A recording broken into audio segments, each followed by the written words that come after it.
Good evening. I would like to reconvene this regular Board of Education meeting for November 9th, 2017, Washington Unified School District. Let the record reflect that all board trustees are present.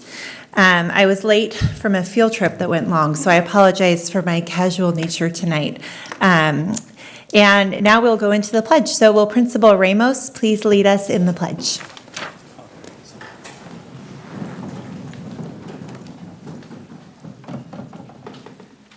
Pledge allegiance to the flag of the United States of America and to the republic for which it stands, one nation, under God, indivisible, with liberty and justice for all.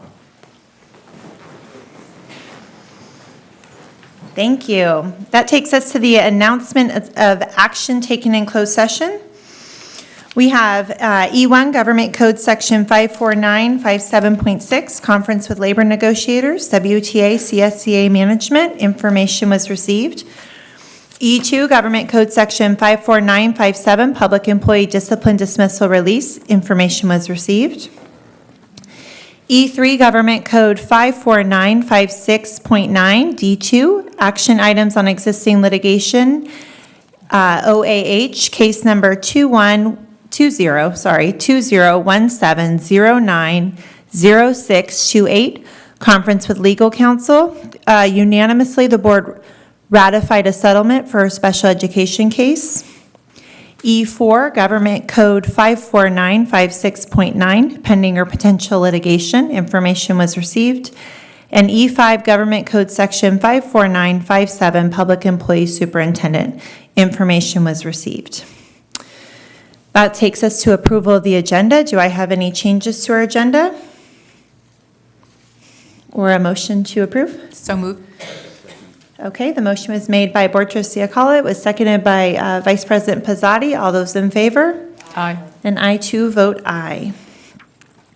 And that takes us to our celebrations, communications and celebrations. We have J1, the 2017-2018 hiring update, and new classified staff introductions. Michael Reed, Assistant Superintendent.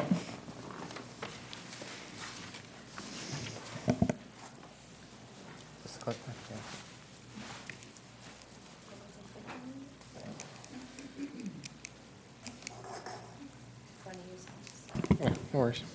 There we go. Well, good evening, members of the board, cabinet, and guests here this evening. I'm going to start off this evening with a classified update. So classified staffing is an ongoing process throughout the year. And so I want to give you an overview of where we're at for the current school year, but just kind of more broad as to how it happens and what we do to keep our positions filled.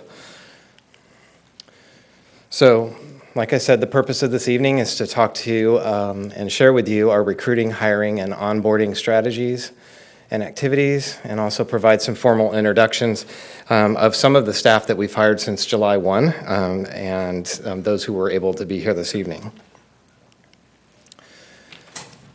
So we have 59 different classifications of jobs within our classified unit.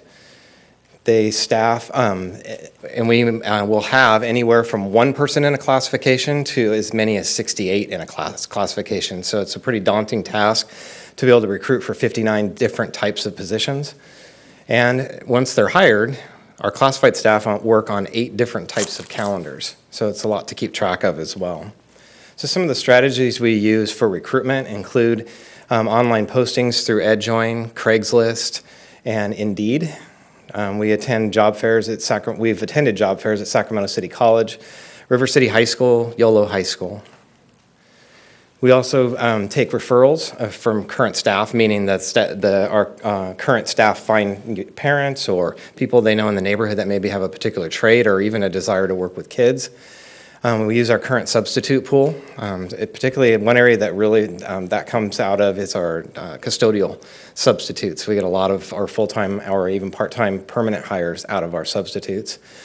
We have current volunteers that get the itch to work with kids, so they join us on a more permanent basis.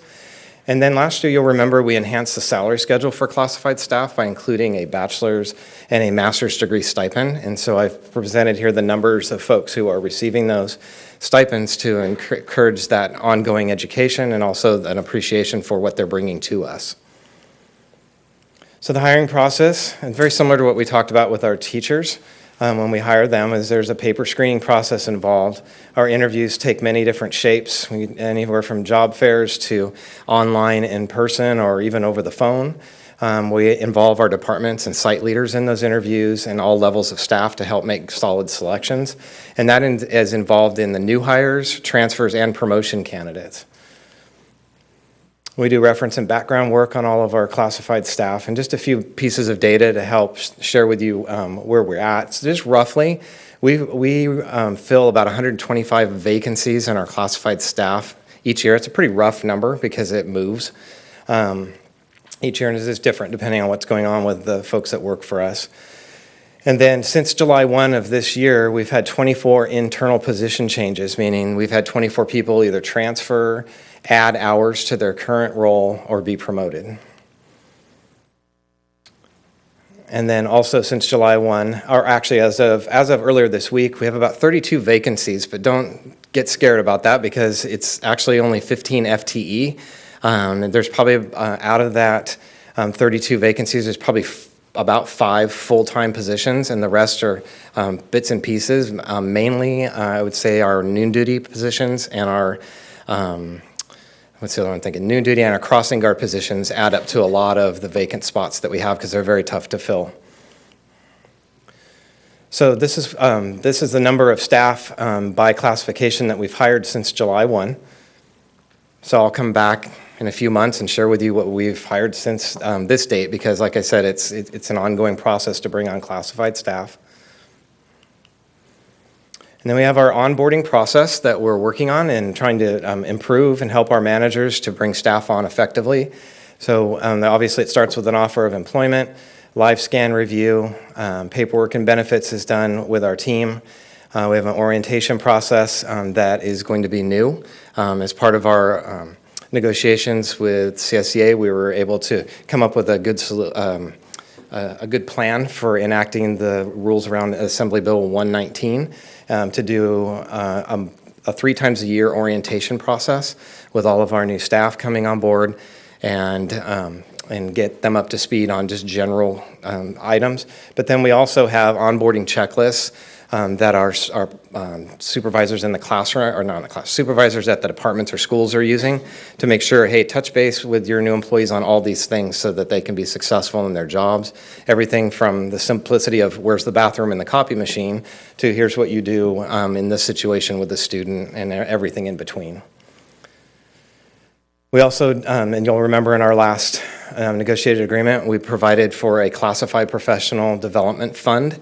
And so we have classified staff. Actually, I believe Daniel Gandara is away at a training as we speak. And we have a number of other folks, a number of our other staff who have been to professional development opportunities so far this year, and we will continue to go through that as we move through the school year.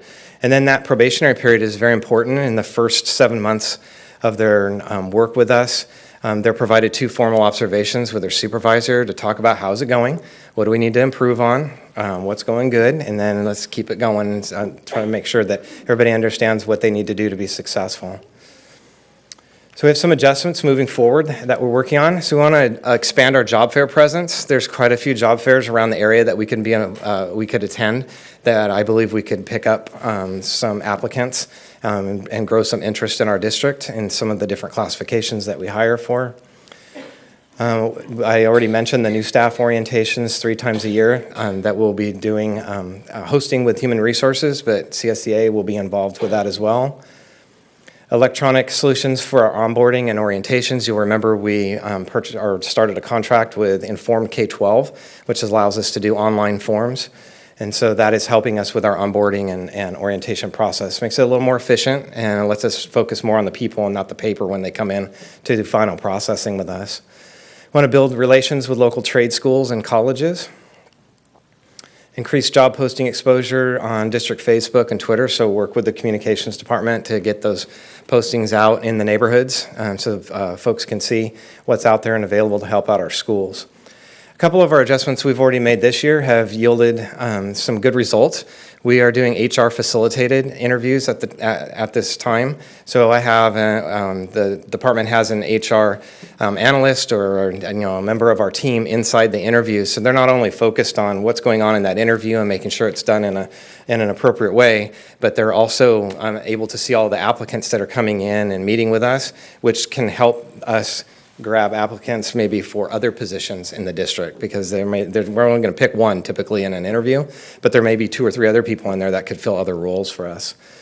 Also, the Informed K-12 process, we've been using it for our onboarding, which typically when you're hired for a job, you end up with a stack of papers that you need to go through and fill out and sign. We're doing that electronically now, and so we can shoot an email to a person that's been selected. They fill it out, and then they come in and they're only with us for 20 or 30 minutes in the office going through and finishing that up, as opposed to an hour to 2-hour process sitting in the office. So that's been already, we're seeing efficiencies with that program. All right, any questions on that and of just the update? All right. So what we'd like to do next is introduce some of the classified staff that were able to be here this evening. We've hired about 19 classified staff, or we've hired 19 classified staff since July 1. And I think there's 7 of them here with us this evening with members of their team. So we're going to introduce them, and then just like last time with the teachers, we're going to do a group photo. All right, so all the classified staff, when we're done introducing all of you, we'll have you make your way up to the front and take a picture with the board members. And then afterward, we're having a Board of Trustees cookie reception. All right, so there's cookies out there in the foyer, and milk, because you can't have cookies without milk, right? All right, and so once that's over with, any of you that are here for this portion of the evening, you're free to go on with your evening, and the rest of us will come back in here and continue with our meeting. So when I call your name, if you could please stand up so I could introduce you, tell the group a little bit about you. Let's start with Christine Myers. Where are you, Christine? All right. So Christine Myers is a new youth outreach specialist here for our district. She is a West Sacramento native. She has a degree in social work, 9+ years of social work and outreach, and she was formerly employed by the San Juan Unified School District. So welcome, Christine. Thank you. Richard Padilla. All right, Richard, thank you for being here this evening. I know your boss shifted your schedule a little bit so you could be here. We're happy that you were able to do that. So Richard is a new custodian here in our district. He has experience working as a spray tech for the Elk Grove Unified School District, and he has a second baby on the way, we hear. Yes, congratulations. All right. Thank you for being here, Richard. All right, Eric Martino. Eric Martino is also a custodian. He's working at the Riverbank site. He also has experience working as a custodian in the Elk Grove Unified School District. 23 years of custodial experience he's bringing to us. So thank you for being here this evening. We appreciate that. So I forgot to mention that Richard is working at Southport School. All right, perfect. All right, Shannon Underdahl.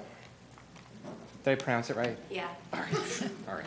She is paraeducator too. She works with our special education students in special education classrooms. She is a college student, all right, and she has a young daughter who studies dance at the River City Dance Academy right near Rayleigh's, and she has 10 years experience working with children. All right, thank you for joining us. Alejandra Gutierrez. All right, thank you for being here. She's another youth outreach worker specialist hire. She's district-wide, so she works in various locations around the district. She is a West Sacramento native. She graduated from River City High School. Woohoo! All right. She's fluent in Spanish. She has a degree in psychology, and she has previous outreach experience with the YOLO County office. All right, thank you very much for joining us. Billy Duba.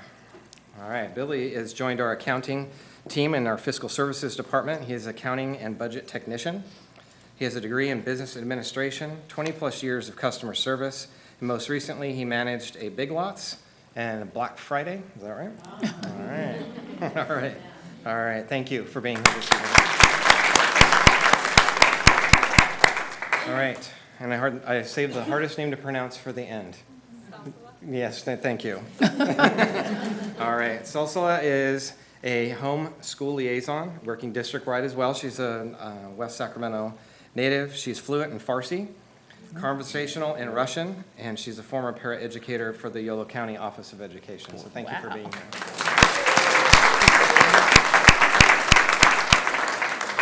All right. Did I get everybody that's here? I think we did. All right, excellent. So at this time, for those of you that were just introduced, if you could make your way up to the front, take a picture with the board. All right, and then we're going to go out into the foyer, enjoy some cookies from my wife's bakery. All right, and then we'll make our way back in.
We're going to reconvene. We could stay out there all night, but we know that some of you are presenting, and so we want to get this meeting going so that you can get home to your families.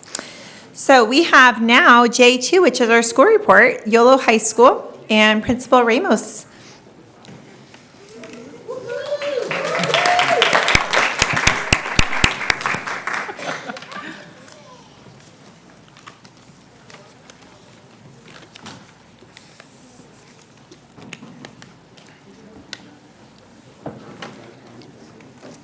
Full disclosure, I didn't bribe him. We brought the cookies. Good evening, School Board, Cabinet, Superintendent Luna, and the public here present. I'm pleased to be here tonight to highlight our school, what we've been doing, what we've been up to, but more importantly, our vision and focus as we move forward. As you can see with the first slide, we truly do see us as an alternative to college and career pathway. And that's something we're definitely moving towards. And as we move forward, I will explain how. YOLO Education Center is comprised of the following schools. We're YOLO High School, Evergreen Opportunity School, and James Marshall Preschool. The following are our school learner objectives. I want to share those because they're an important piece for WASC accreditation. And not only that, it's kind of what we expect for every one of our students as they go through our program and move on. We expect our kids to be young, meaning technology proficient with self-directed goals. We see them as observant, that they participate respectfully and responsively through active learning and reading. Our students are learning. They're thinking critically to master the standards and performing the assessing and performing each task. They're opportunists. They're creating and adapting to change. We develop self-esteem through interpersonal skills and respect for cultural diversity.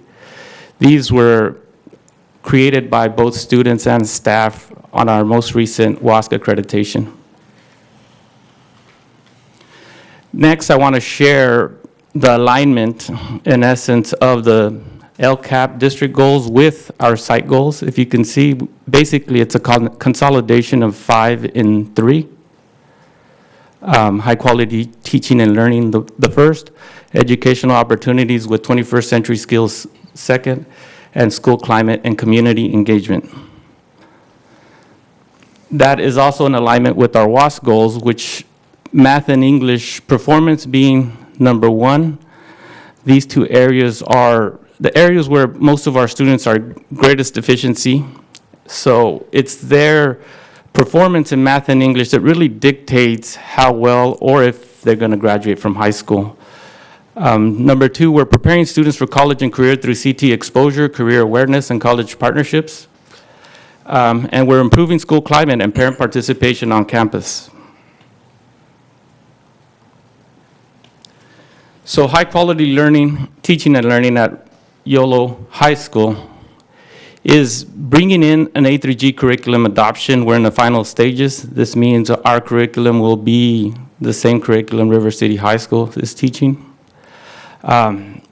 We have blended online learning that helps with credit recovery and also for additional course offerings, all of which are A3G approved. The new district PD framework is key in all of this because it's going to provide the supports for our teaching staff to be able to sustain and reach that level of curriculum delivery.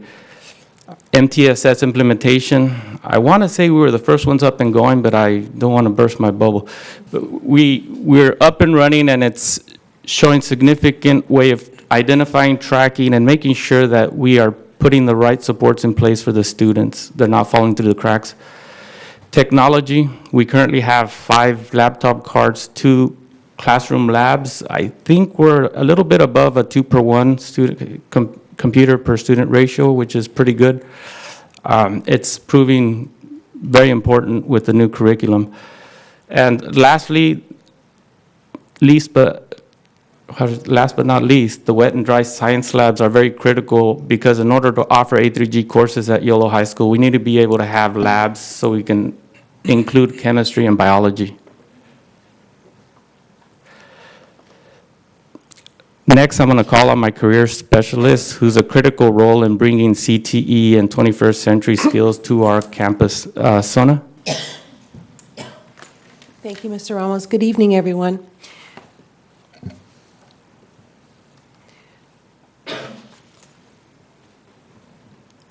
Some of the ways that we're bringing 21st century skills and promoting them at YOLO are as follows. You can see up there some of the ways that we do that, but more importantly, we just are reaching out as often as we can to try and bring the resources that are, the many resources in our communities back to our students so that they are able to transition from high school to post-secondary education and into the college and or career of their choices. Thank you.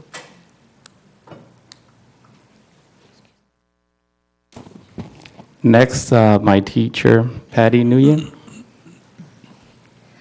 Just to touch on what Zona spoke about a little bit ago, one of the classes that we're going to start, one of the electives we're starting next semester is an Intro to Farm to Fork class. Students will learn about sustainable farming and the importance of environmental awareness with food consumption and production. We're actually going to partner up with the farmers over at Fiery Ginger Farm who farm out on the back lot of the school. The students will be out there 2 to 3 times a week. They'll be growing their own crops based on sustainable methods, and then we'll use our classroom kitchen to create dishes that incorporate the crops that they grow as well. Okay. And aligned with our academic goals, YOLO has for many, many years been driven to help support and meet the social emotional needs of our students.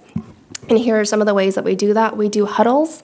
Kevin Bracey from Each One Reach One Alliance comes out. Winterfest, which I think has been going on for nearly 40 years now. Job fairs, the LGBTQ club, run by Mr. Joey Garza over here, the handball club, Mr. Paul Dennis, the garden club. The partnership with Fiery Ginger Farm, we have school field trips, and we have the teen center folks come on campus to work with our kids as well. And one highlight that we love is the YOLO HUDDLE Awards. We've been doing this for about 5 to 6 years now. The students are teacher staff nominated. We all get to pick 2 students, and it's based on behavior, grades, or overall improvement. They don't have to be A+ students, A students, B students. It's students who have shown that they are committed, who have shown growth, who have shown improvements on all levels. And the students receive a certificate and gift card, and as you can see, they love it, and they're super proud and happy as they walk across a gym to accept the award. And that is from our most recent group back in October or September. Okay.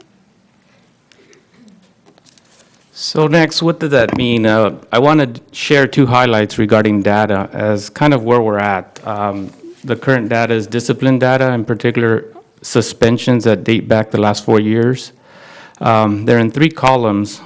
Injury and violence being the first, drug and alcohol the second, and disruption and defiance. As you can see, I think our takeaway is that we are in a downward trend amongst all areas, significantly in the disruption, defiance, and compared to 2014 and 2015, drug and alcohol has gone down significantly.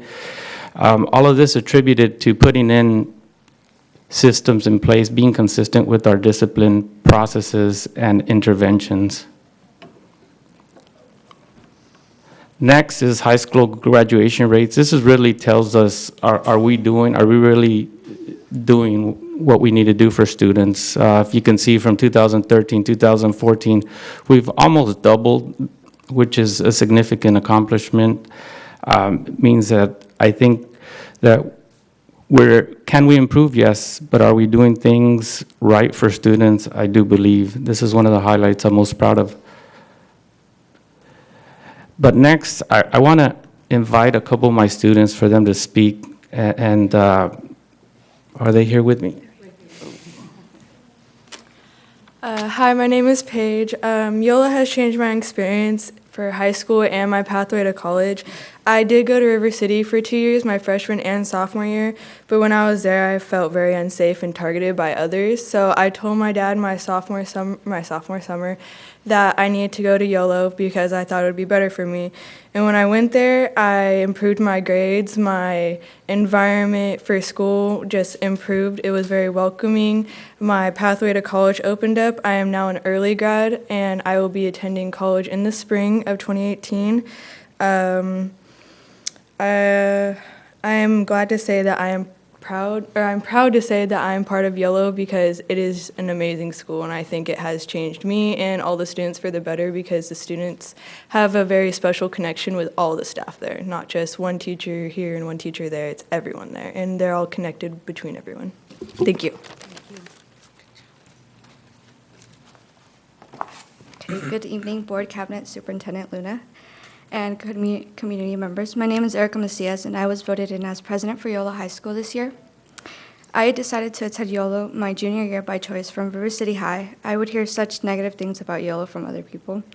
But when I started there, staff were really supportive and very kind and would give us the individual attention students needed to succeed. I've been able to be successful in my core classes and not only thrive, but now I'm able to be an early grad.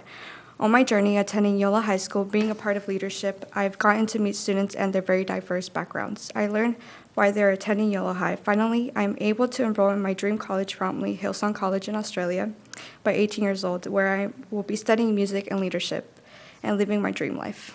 Thank you. So in closing, we really do believe that we're an engaging educational alternative with extraordinary possibilities for all our students. Thank you. Thank you. Are there any board comments? Question? Okay, we have, if you want to stay for just a minute, we have some questions and comments. Can you tell me how many students are at YOLO High School right now? At the moment, there's around 120. And can you tell me the breakdown as far as the grades you're serving? Approximately 61 seniors, I would say 40 juniors. The remaining would be 9th and 10th. You don't have any 6th or 8th graders on the campus? I do. And how many do you have? I have approximately 7 middle school students and 11 elementary. And what's the grade for the elementary? 3rd to 5th grade. So back to your questions, no 6th graders. No 6th? No. And the 3rd through 5th graders, they're in one class all together, all day? Correct. And are they just there in the mornings? I mean, what hours are the students at YOLO High at school? YOLO High School runs 3 blocks. Some students enter the 2nd, 3rd, and 4th period. Some do the 1st, 2nd, 3rd. Some do all 4. Depends on credit necessity and family dynamics, meaning work, or we tend to be more flexible in order to serve them better. But when is school out? School's out at 1:46 at the moment. And 1:46. And the students that, I want to say the juniors and seniors that are attending right now, will they have an opportunity to take any of these A through G courses? The A through G courses are being finalized in the fall to implement in the spring and moving forward. Do students at YOLO High take PSATs or SATs? Not at the moment. And do we know why that? Is that because of the A through G, or? At the moment, most of them are moving towards community college. But they can still take the PSATs just because they're going to community college, right? Correct, yeah, okay. that is an area that as we move forward that we can bring to our site. Okay. Thank you. Thank you. Okay. I want to thank you for being here. Thank all of your teachers for being here and your students as well. Thank you for the hard work that you do in the classrooms, and thank you for coming here this evening to present to us and share with us what you do. I hope you have a lovely weekend as well. All right. So that takes us now, we're moving into our reports. We have our student board member report with Emiliano Rosas from YOLO High School. Well, happening at YOLO Education Center, the Future Scholars Conference, October 20th, 2017, at Cosumnes River College for Alternative Schools in Northern California was a great success. Students attended different workshops such as CTE, women's empowerment, and more. The clicker.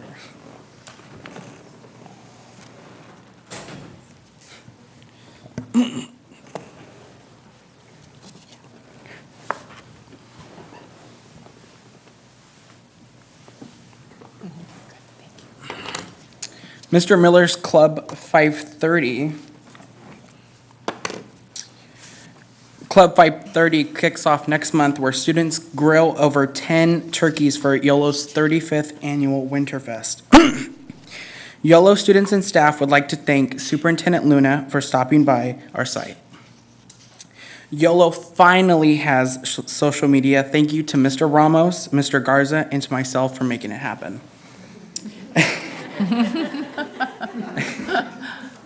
YOLO students are excited to hear the prospects of our new counselor. Okay. Happening at Riverbank. On October 27th, Riverbank hosted a parent with Aries Access at Coffee with the Principal. Big thank you to Ms. Monteros for assisting with the presentation. Huge congratulations to Riverbank's volleyball team, who won the championships for the second time. Great job to the 6th through 8th grade football team. You'll get them next year. Staff had a great time kicking off College Gear Day. It's never too late, never too early to start talking about college, says Principal Pfeiffer. Happening at Southport. Southport Elementary celebrated the 10th anniversary of the World Peace Rose Garden on Friday, November 3rd. The 12 winners of the school-wide Rose Garden Poetry Contest read their poetry to their classmates and their families. The winning poems were mounted on the plaques and displayed in the Southport Rose Garden for all to see. Southport's 2nd, 3rd, and 4th grade students have been enjoying the amazing experiences for the Fairy Tale Town classroom visits programs. 2nd grade students were visited by the Buzzing Bees presentation and were able to hold samples from beehives. 3rd grade students participated in the Insects versus Spiders workshops, and 4th grade students participated in the Reptile Explorers experience and were able to interact with an African American tortoise and a bearded dragon and a python. Southport Elementary 6th grade students and staff would like to thank Superintendent Luna and the cabinet for supporting their visit to Sly Park Science Camp last week. The students, teachers, and chaperones had a wonderful time, and the experience is something they will always remember.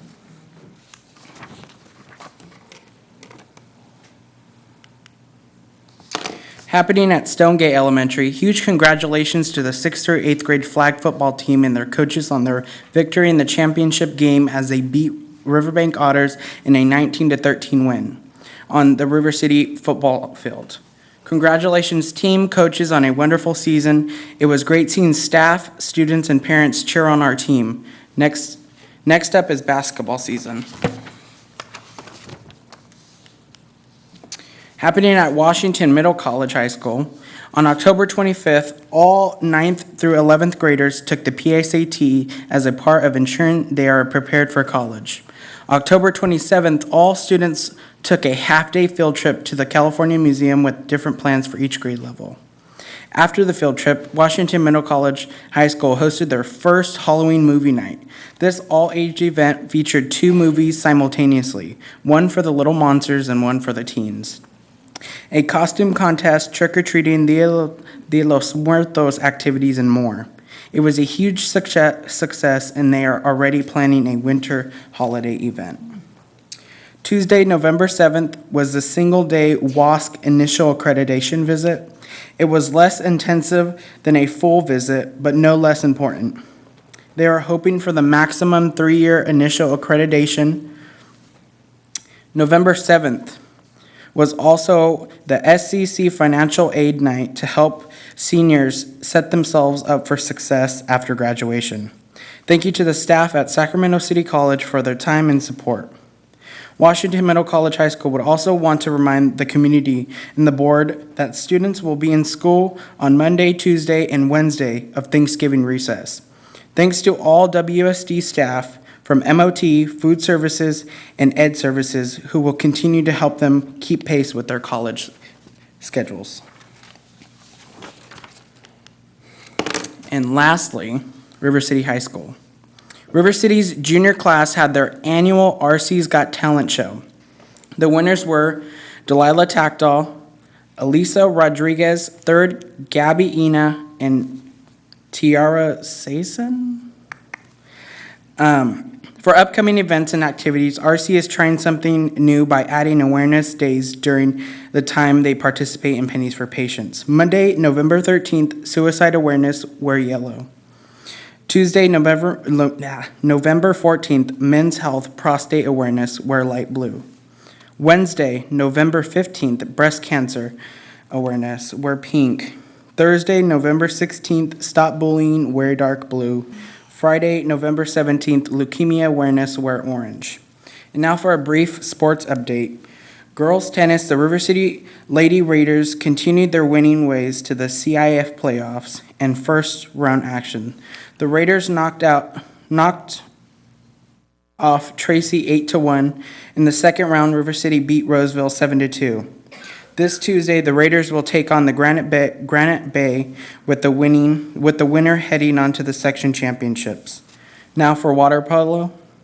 The Lady Raiders water polo team lost in the first round of the CIF playoffs to Granite Bay. Despite being without the three starters, the Lady Raiders showed tremendous heart and determination versus a very talented Granite Bay team. The boys also lost in the first round of the playoffs. Thank you.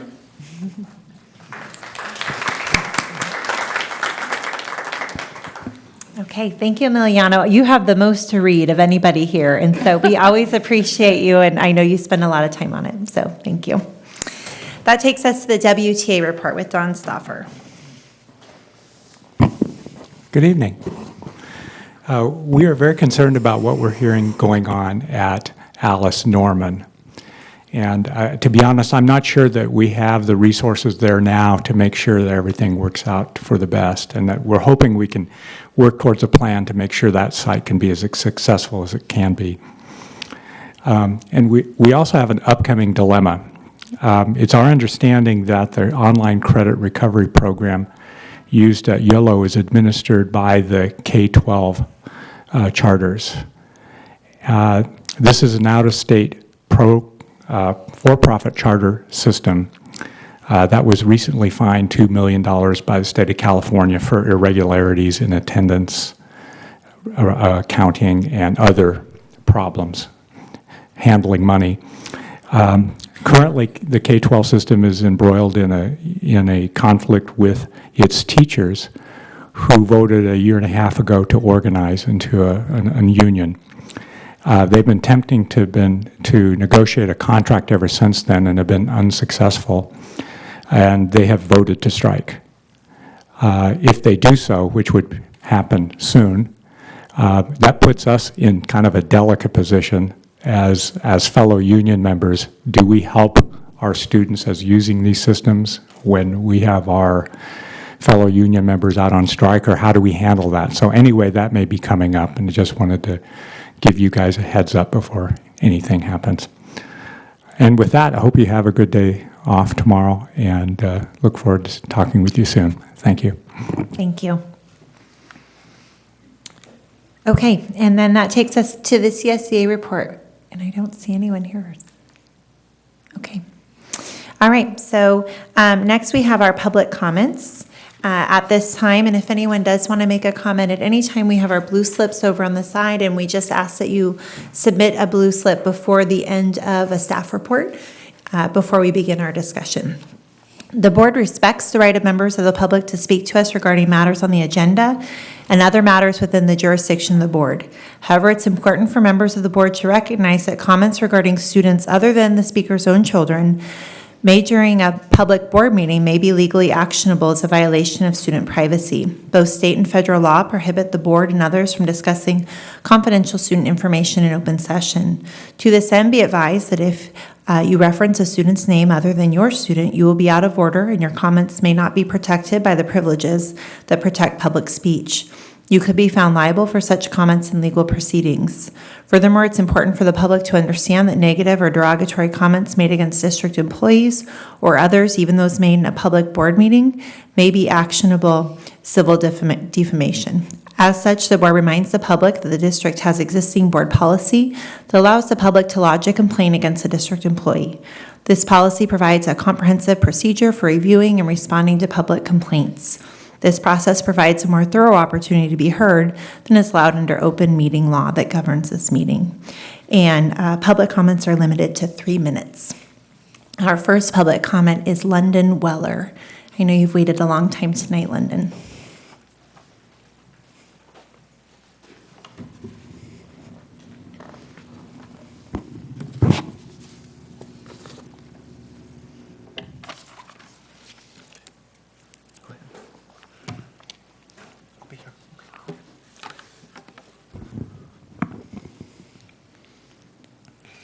Good evening. My name is London Weller. I am 8 years old. I go to Stonegate Elementary School. I am in 4th grade. I have been bullied for almost about 4 years by the same girl for 3 years and a new one this year. I am here tonight to ask the school board to do something different because the bullying has not stopped. In fact, the bully from the past 3 years is currently in my class. I do not like seeing her, and I do not want to have or see her in my class every day. She should have to move. I should not, because my teacher is my favorite so far. I have been bullied in the following ways: of being called names, treated bad, isolated from friends, pushed, shoved, not invited to birthday parties. Family members have been called names. It's not been a few times, it's been a lot of times. The only thing the school has done has put us into the girl power group last year. Even this year, she has been mean to me in the beginning of the year, along with my friend. The current Kevin Bracey program, Just Chance, and I do not think it helps with any bullying. With any bullying. When I get bullied, I feel the worst. It means to me sad, angry, alone, and ashamed. What? Dave Weller.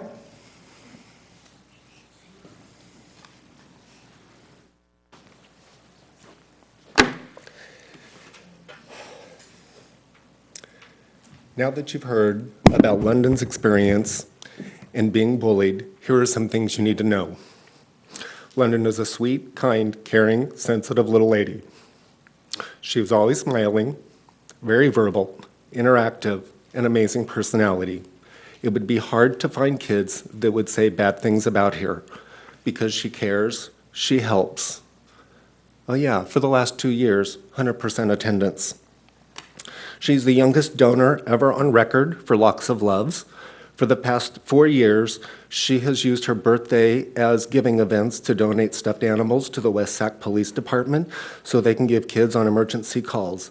Did homeless bags with toiletries, snacks, t-shirts, and socks for one birthday, and other giving things during that time. She organized a lemonade stand to buy a bike for a foster teen mom.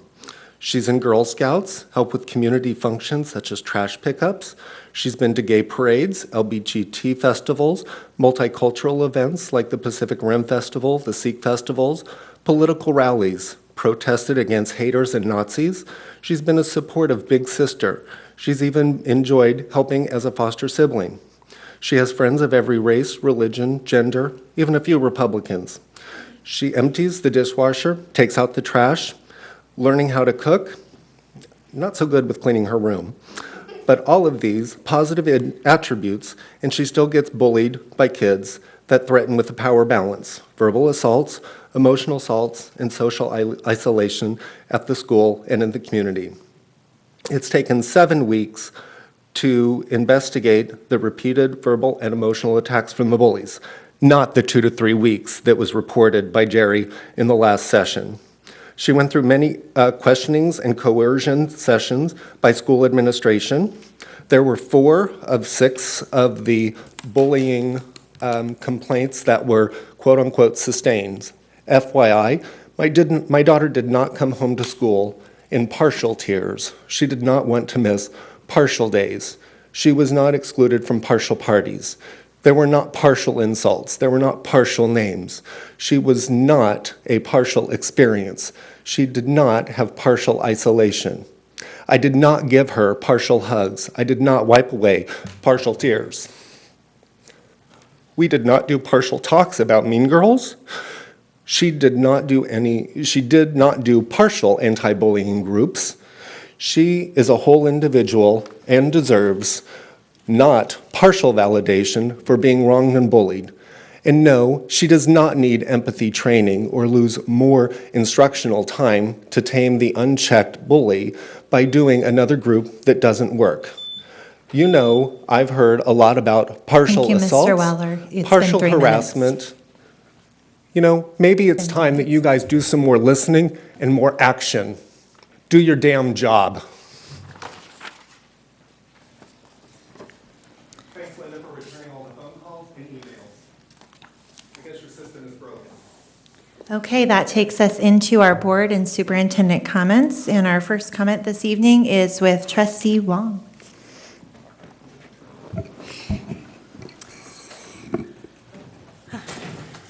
I don't have a lot to report. Yesterday, I was able to join, let me breathe for a second. So Superintendent Luna and Mayor Cabaldon and our staff at River City High School for a presentation of a check for the Pathways to Promise grant to the high school for our programs that support the kids home run project. I'm just going to exhale a little bit because I know this is an issue, and I mean that touches all of us right now, right? In a big way, and I am looking forward to the MTSS presentation later to hear more about kind of the supports that we are building, the infrastructure that we're building in our schools to kind of address these issues and these challenges that children face. So that's it. Okay, thank you. Sia Collett? Thank you. On November 3rd, our culinary arts students, for the 3rd year in a row, participated in the Mario Gio Boledo Coalition of Hispanic Organizations. This organization promotes mentoring and also tutorial services for underprivileged youth by students at the UC Davis Law School and also from McGeorge Law School. Students were wonderful. They were so professional. They helped with setup, they did the catering, and they created an incredible culinary masterpiece in their apple crisp. It was delicious, and everyone commented. The students were wonderful, and we want to thank their teacher, Cheryl Sutton. You know, she's fantastic every year. She does that for us. It's wonderful. And the keynote speaker was actually our own YOLO County Superintendent, Jesse Ortiz, who spoke on the state of education. It's a wonderful event. It gets bigger and bigger each year. On November 7th, which was just this last Tuesday, the League of Women Voters from West Sacramento, I had a friend who's with the League in Alameda County. We went to River City High School, and we registered 141 students there. We pre-registered the 16, 17-year-olds and many of the 18-year-olds. We have the most incredible teachers in our district. I went to 4 classrooms, Jerry O'Connor's, Mark Leffler's, Michael Schreiber, and John Fogel's. and it was wonderful. They were encouraging their students, talking about how important the vote was. And as I was there, they were talking about economics and, how things are affected. And if we don't vote, how they can have a direct effect on the economic and social, fabric of our country. And as I was there, I was watching them. They had copies in many of the classrooms of the Wall Street Journal, and I was really impressed with that because it's a great newspaper. And it just tells you, that they are really going far beyond what a lot of other districts do. That's what I was told by my friend from Alameda. She's gone into other school districts and stuff, and she said, wow, I am so impressed with the teachers in your district. And the kids, their responses are great, because she's in the Bay Area, and she does a lot of the high school voter registration, so she was very impressed. And we just think, everyone said that they were just so impressed also with our principal. He is, our River City principal, Stan, is just outstanding. So we got a lot of compliments, and I felt very happy. And I said, yeah, it's the good stuff that we do on the board. WSD does, we get good people in there. But our students made us very proud. They're so intelligent, and 141, registrations is outstanding. Now, let's see. That was my number 2. Oh, yes. On October 27th, Dr. Richard Pound, our state senator, came to Elkhorn Elementary and made a presentation during Red Ribbon Week. Spoke to the students there about saying no to drugs. And the students listened very attentively. They also did a great chant on saying no to drugs. And finally, let's see, where am I? Oh, yes. The Cesar Chavez 18th Annual Youth Leadership Conference and Celebration will be on March 10th of 2018 from 8 a.m. to 3 p.m. Our students always participate in this, and it's fantastic. They have, I believe, about 1,800 students coming throughout California to attend this conference. And every year, they have incredible speakers. They have workshops on how to apply for financial aid. It's great. They provide breakfast. They provide lunch. It's a wonderful opportunity also for students from different parts of California to get to know one another. That's the end of my report. Thank you. Thank you. Trustee Cruz? I don't have any committee reports. The Yolo County School Board, we're going to meet next week, so I should have a report when we come back. I also just want to give a shout out to all our veterans tomorrow. I know some people just think it's another holiday or a day off, but do think about our veterans tomorrow.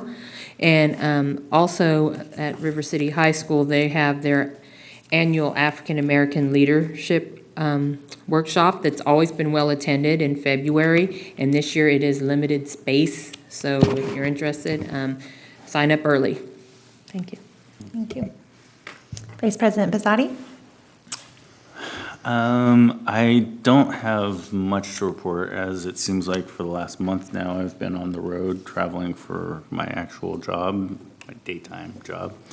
But I did want to say thank you to Principal Ramos for his presentation and his staff. I'm really happy to see that the suspensions are down and the graduation is up. That is like something we should all be very, very proud of. And it goes to show that there's been a lot of hard work put into that school. And yeah, we should all be very, very proud of all the hard work the kids have done as well. And I especially wanted to commend the young lady who's going to college in Australia. Well done. I've never been, and I'm dying to go, and you get to go to school there, for 4 years. So congratulations. And that's all I got. Thank you. I, too, would like to go to Australia. That sounds wonderful. Ditto. I want to thank Trustee Cruz for her comments and questions about the PSAT and really being the driving force to helping us make sure that our kids at the high school are taking those tests as well. I haven't shared this before, but in high school, I did not sign up for my SATs, and I didn't tell my mom or dad because I was worried that I would have a bad score and everybody would know. I had a little bit of imposter syndrome. So I went to a junior college where I didn't have to take the SAT, and nobody ever had to know. And so And then I went on, of course, to get my master's degree, and I probably could have taken that SAT just fine. But we need to have those conversations with our kids and support our kids in that. And so I very much appreciate those comments, and we want to make sure that every student in our district has access to that. So thank you. I want to also thank Bridgeway Island is where I attended the Principal Cafe, but man, I wish there was 9 of us. I wish we could get to every single school to see those at the same time. And so the reason I bring that up especially is because there was a really good presentation with bullying, what is bullying, how to report bullying, and what are the resources at the schools. And it was very well done. Parents were vulnerable. They shared some things that had happened with their own children and how staff had handled that and helped them. In some cases where their child had done something that might have been considered bully-type behavior and had been helped and counseled to work with others. And so I appreciated the conversations with families, and I appreciated the job that the staff did. They did a really nice job with that presentation. From there, I headed over to Stonegate, and I saw the parents leaving their Principal Cafe, but they gave me those same comments. They had just had a good conversation about how do we keep our kids feeling safe and good in the classroom? And it's not a conversation that can just happen at Principal Cafes and be done. It needs to be ongoing, and this is a board that has really talked a lot about wanting our kids to be safe at our schools. And I know that this is a staff that also feels the same way. And so I appreciate being out on the sites and hearing those conversations that we talk about in here. I also want to thank all of our staff who's worked so hard, our parents on parent conferences. I know that's a hard time. And then right after they're done with parent conferences, they have to turn around and do all the report cards. And so I want to thank them for all the work that they're doing with that and connecting with families. And as we think about what we are thankful for, we will not be meeting in this room before Thanksgiving. And so I want to share, of course, when we think about what we're thankful for, I think many of us, the first things we might consider are families. I know my family, a career that I love. But being here is something that I'm very thankful for. And I'm very thankful to be here with my board colleagues and who work hard at their jobs, at their families. And this is a big commitment. It's exhausting. And it keeps us up at night a lot. And so I appreciate how hard they all work to get out to school sites and be all over and be visible in the community. And I very much appreciate all the work that is done with our superintendent, our assistant superintendents, all the teachers, all the staff members who are in this room. I know that you also are getting very little sleep and are working very hard and are kept up at night worrying about your kids and situations and what's going on. And sometimes I worry about you all because I know how hard you're working, and we have to remember to take care of ourselves too, which can be hard to do, like on the airplane when they tell you to put your mask on first before putting on the kids. And so I hope as we enter into Thanksgiving and a little bit of breathing time that everyone here takes some time for themselves, because I know you give a lot of yourselves. And one last piece we try to share with one another when we're going to be speaking in the community, just as a heads up. And so tomorrow, Doris Matsui is having a press conference, and I will be speaking, but not as a board member. I'll be speaking with my teacher hat on because they're looking at changing some taxes for teacher deductions. So I will be speaking with that hat, just to clarify. Board member, may I say something? I will also be speaking tomorrow, actually, at a veterans event for the California Hispanic Correctional Officers Association. First time I'm going to be a keynote speaker. Yeah, it's a little intimidating. I usually speak, but not as a keynote. So wish me luck. Okay, thank you. And thank you to all of our veterans in the community and in the district. We appreciate you, and we will be thinking of you tomorrow and always. Okay, superintendent comments.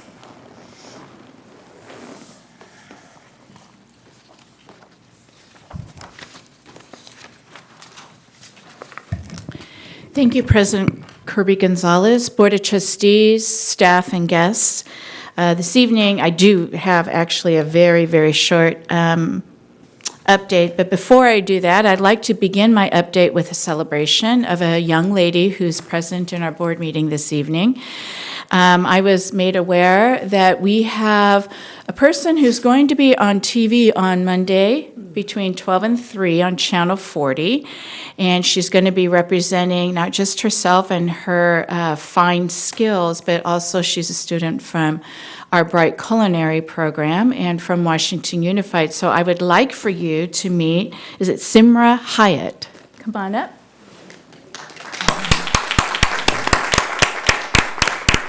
Congratulations.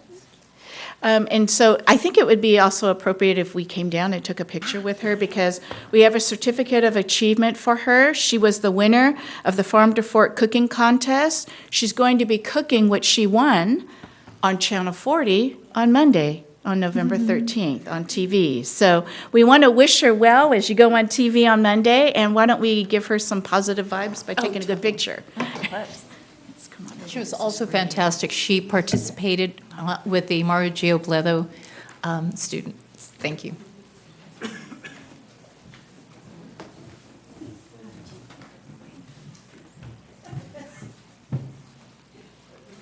Let's go over here so we can get that as a background. Just right there. Oh, you're okay. Is that okay for him? Yeah, go for it. 1 second. All right, on 3, smile. 1, 2, 3. Perfect.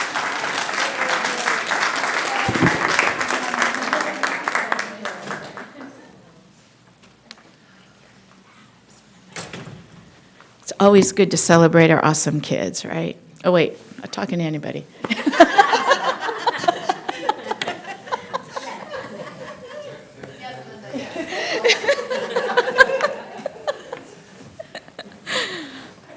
Oh, boy, we need a day off tomorrow, don't we? Just a few things. This is where I've been in the past week and a half. I want to thank Senator Dr. Richard Pan for coming over to Elkhorn School to celebrate Red Ribbon Week. And he spoke very kindly and candidly with our students in regards to health and wellness and what drugs can do to our bodies. And, you know, it was great to hear from a doctor himself. And so we thank Dr. Richard Pan for being with us here in Washington Unified. We also I wanted to thank Trustee Alcala for being at River City High School all day, one day this past week for the League of Women Voters. So they went into classrooms. I think there were 4 or 5 classrooms that they spent the whole day in, talking to students about the importance of voting and registering. And I heard that some of the topics had to do with the fact that they're another generation, and another generation with so many resources ahead of them that they don't even realize really what they're capable of doing and what the power of a vote is. So they went into social science classes, so thank you, Trustee Akala, for always setting that up each year and getting our kids registered. I was at Stonegate Elementary School this past week, actually. It was this week. Saw lots of great things. And one of the things, I keep saying this, and it's really, really true, every single classroom that I go into is making such great effort to move towards the direction that we're moving in growth mindsets, using new curriculum, not being driven by a textbook, but being driven by standards and what they know the standards should be, which is really what it should be about. No matter what we learned in No Child Left Behind, it was not the way it was meant to be. The way it was meant to be is we have standards, and our teachers are our experts and professionals to determine how to get that done. But of course, that's a big feat to be able to figure out what that is, because everybody's at a different level. So you're going to hear some work tonight from the DREAM team about why we need a system in place. And there's nobody better to do it than the people who are going to be in that system, and we're here to support it. We're not here to create it. We allow our teachers to create it and empower them to do their work, and we're here to support that. So at Stonegate, what I'm wanting to show you here is, first of all, the teacher was not in the classroom, there was a substitute, but I went in anyway. And what you're seeing are third grade students doing some research and analysis about marshes and certain animal and wildlife that is found in there because they're preparing to go on a field trip. So what you're seeing with the computer and some of those handouts there, their students are truly researching specific animal life that they wanted to learn more about, that they've heard about living in the marshes. And so our students are using technology as a resource, and it's not taking the place, but it's just an extra supplemental resource to help them access more information. At River City High School, I went to 13 classrooms. It was like a world when Principal Moisage is a runner, and I wore my tennis shoes because I know how quickly he runs on that campus. 13 classrooms in one morning, and I got to tell you, River City High School really has embraced our Common Core standards, and it's not just this year. You can see transformation happening at all levels in classrooms. In this one, the reason why I took a picture of this one is because in this particular classroom, what they're trying to do is connect the learning to the life situation of our students.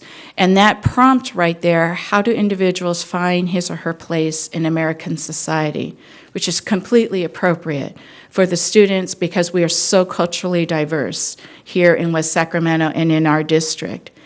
And I wanted to share with you what some of those Post-it notes actually say from the students. One of the students said their dream is to be a vet. One of those Post-it notes says their dream is to be able to study law and medicine in college. One of their dreams is to actually enter into the Air Force and serve.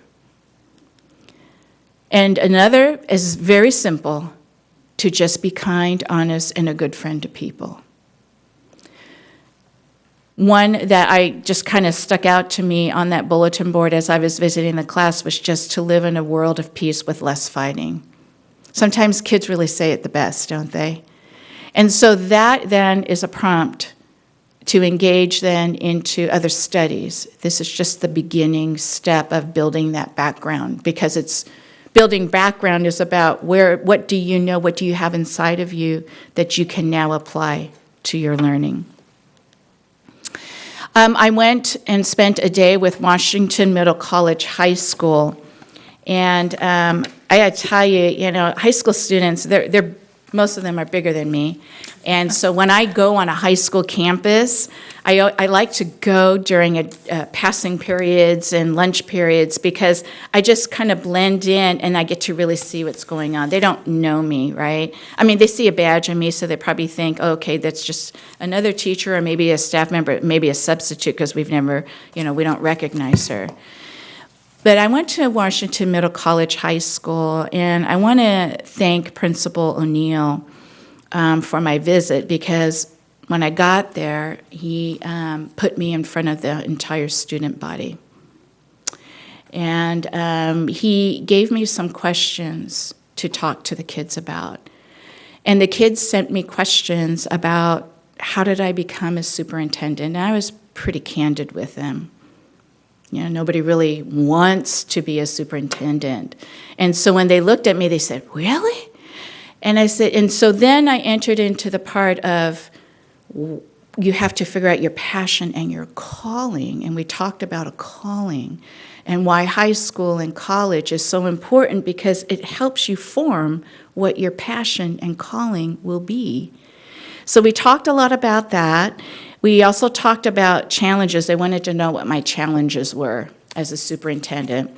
And, I told them, I said, probably my biggest challenge is that I know I'm not going to make everybody happy, and that's really hard for me. And I said, I just have to make decisions that are best for the greater good children.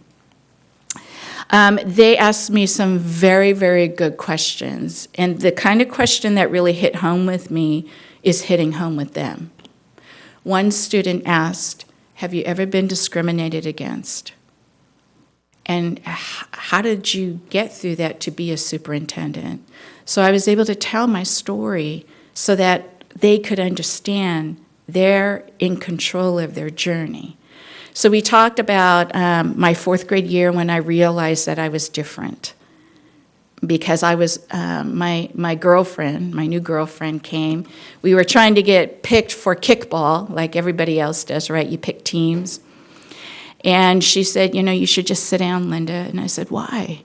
She said, just sit down, because you know you're always second to the last, and I'm always last. And I said, why is that? And I never realized it. She goes, don't you know, we look different.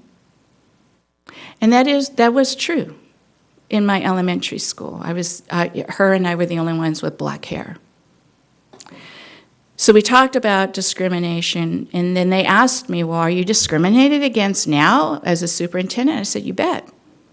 I'm a woman of color. And I told them, I said, in the year 2010, when I first became a superintendent, I told them, there's only 1,000 superintendents. And I was one of 7 Asian women in the entire state of California that was a superintendent. And they're just like, how can that be? How can that be? So we had some really great heart-to-heart discussions, really great discussions, because that's what they're kind of going through, is trying to figure out their place, trying to find where they belong. And the great thing is at Washington Middle College, the beauty of that program is that it's a small school with a lot of potential and great opportunity. Every student is a community college student. Every student is also a high school student. So they are on a great track. The freshman class is the largest class and will continue through. So I was just really touched by the Washington Middle College High School, and they also have increased their parent engagement. Their parents are the ones that put on that Halloween night. The parents came of the kids to put on a community event, and they had community members that have nothing to do with the school come to their site because it was an open event for children and families, and it was the parents that ran that event. The school is up and running, off to a good start, and I was just really pleased to be a part of that day. I want you to know something different about this school. If you go on a Friday, just give a heads up to Principal O'Neill, and he'll show you on Friday morning. Second period is what they call their seminar class, which is their AVID class. But then the next period, they go into creation and innovation labs, where the students choose where to go. And what they're choosing, there's some pictures there of robotics. Some are choosing entrepreneurship. Some are choosing, some do leadership. Some do yearbook. And they get to choose and change throughout their Fridays. They're not stuck in one thing. They accomplish certain tasks, and then they can move on. But it's their time to be creative. And every student was engaged. You didn't have to worry about anybody being bored, putting their head down. Every student engaged, because that's what our kids want, is that innovation and creation. I want to also let you know that at our secondary education, we have a new English language arts curriculum and program that I'm seeing at all of our high schools. So I see it at Middle College, I see it at River City, and I'm not sure, is it over at YOLO also? And at YOLO High School. So all of our high schools are using this, and I believe also our 6th through 8th grade students, this is their new language arts program, and I think it's called Study Sing. All right, I'm getting it right. So we are seeing the new curriculum implemented in our classrooms. The other thing that we're seeing that's new is what we call field education, which is the beginning steps for blended learning, where teachers are giving the direct instruction, then the kids can move into their own levels on the computer. So we're seeing lots of good changes going on in teaching and learning for our secondary students. As you know, this past weekend we had our Code for Hood, and we had almost 100 kids of our school district participate in this past weekend, where kids get to do lots of the things that they love doing, coding, the design of video games, which, by the way, is a really, really high-paying job. 3D design, they got to do lots of things on the computer together as kids, talking the same language. So we were really thankful for that opportunity. I want to give a shout-out to Kim Harrison and Melissa Oliver, who really championed this so that our kids have this opportunity to go, and we pay for our kids to go so they don't have to worry about the tuition. Also, I was there yesterday when Strata Education provided $25,000 towards more internships for seniors. So I want to give a shout out to Strata Education and our city and Los Rios Community College District for all of us working together to provide more internship opportunities for our students. I also was able to talk to the kids, and I love talking to kids. I love being with kids. And so I had a chance to at least be with the kids to tell them that this is their chance. They get to determine their journey now. And we've given them so many resources, now it's up to them to choose how to use it. So we want all of our students eventually to be in internships, but we're increasing it as the money comes in through grants and through our Kids Home Run initiative. Lastly, I wanted to show that, in the beginning of the school year, we had talked about growth mindsets, and we did this in our administrative training. We had teachers there, we had specialists there to join us and really embrace the concept of growth mindsets, meaning we're here to learn and to grow. We're going to make mistakes so that we can learn and grow. And so I want you to know these are the things that I'm finding in classrooms. Teachers are embracing this so that they can teach their kids it's okay to make mistakes. I took a picture of the one on the right about the math class because this one says it all, that the mistakes are expected, they're inspected, and they're respected, and then they're corrected. So really, we're trying to provide an environment where it's okay to make mistakes so that we can learn. The Einstein one, I think, says it all as well. Education is just not about facts and training. It's about training the mind to think, which are those 21st century skills. So we're on the right track. We're learning. We're learning. And that's the beauty of this year. Okay, the last thing is just some reminders. This is my last slide. There's no school tomorrow as we honor our veterans.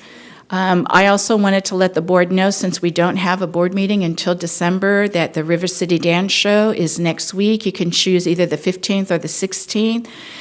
We have our first parent advisory committee to monitor our LCAP progress next Thursday as well. And just for long-term, there's going to be that Thanksgiving fall break where there's no school and offices will be closed to the public Monday through Friday, with the exception of Washington Middle College High School because they're on a college schedule. And that's my update. Thank you so much. Can I ask a quick question, Linda? Sure. You mentioned at Washington Middle College that the freshman class is the largest class. Mm-hmm. Do you know approximately how many, or maybe Andy does? 20. 20? Yeah. Okay. It's a nice size. Good. Yeah. Thank you. Okay, you're welcome. Thank you. I think of all the experiences when I pop onto campuses. I saw a cow last Friday, a full cow on Elkhorn. So it's so great to get on those schools and see what they're doing, and not just those textbooks. Okay, so this takes us to the consent agenda. Are there any changes or a motion to approve? So moved.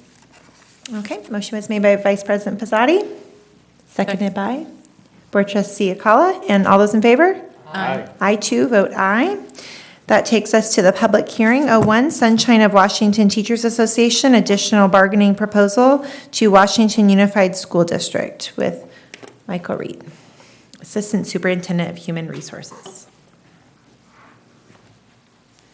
All right, so this evening, you're going to be holding a public hearing with regard to the Sunshine of the Washington Teachers Association additional bargaining proposal to the Washington Unified School District. We're just holding a public hearing in regards to that.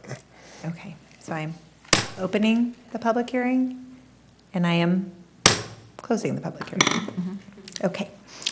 And that takes us now to information discussion items. We have P1, which is our multi-tier system of supports, also known as MTSS, and our implementation update. And we have our Assistant Superintendent, Amber Lee. Good evening, President Kirby Gonzalez, Board of Trustees, Superintendent Luna, Cabinet, and our esteemed guests. Before I turn the microphone over, I just wanted to say a few things. Tonight, you are going to hear from some of the most amazing and talented ladies, they all happen to be ladies tonight, that I've ever had the pleasure of working with. I've been in education over 20 years, and collectively, this is one of the brightest, hardworking, most dedicated groups. And these ladies are on the ground, doing the work, leading the work, and literally impacting and changing lives every day. The work that Superintendent Luna talked about in her update is the direct result of many of the ladies that you see in this room. They're just part of a larger group that is out in front, sometimes taking hits and leading the cause for change. So without any further ado, I'd like to introduce Nicole Latimer, our program specialist for MTSS.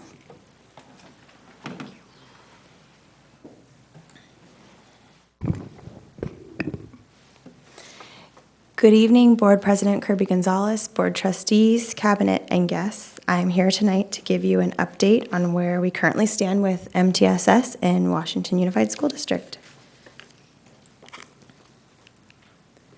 So, as you know, our district plan was to create a multi-tiered system of support that focuses on Common Core state standards, core instruction, differentiated learning that is student-centered and individualized to address student needs. The framework is also to be aligned to ensure equity and access for all students in the areas of academic, behavioral, and social-emotional success. MTSS initiatives include aligning our entire system district-wide, systematically addressing support for all students, and implementing continuous improvement processes at all levels. It also includes providing universal screeners for academic and social-emotional support, multiple tiers of intervention for academics, behavior, and social-emotional support, as well as decision-making that is data-driven. It includes having problem-solving teams at both the site and district levels with a focus on Common Core state standards.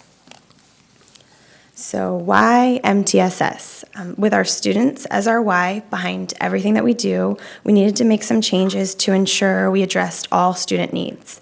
So this diagram to the right, it shows the workflow of the purpose for our work and how that translates to student success. So starting with the family, and then into the school, the district, and the county. So MTSS helps to align and redesign the work we do both at the sites and as a district to ensure student success.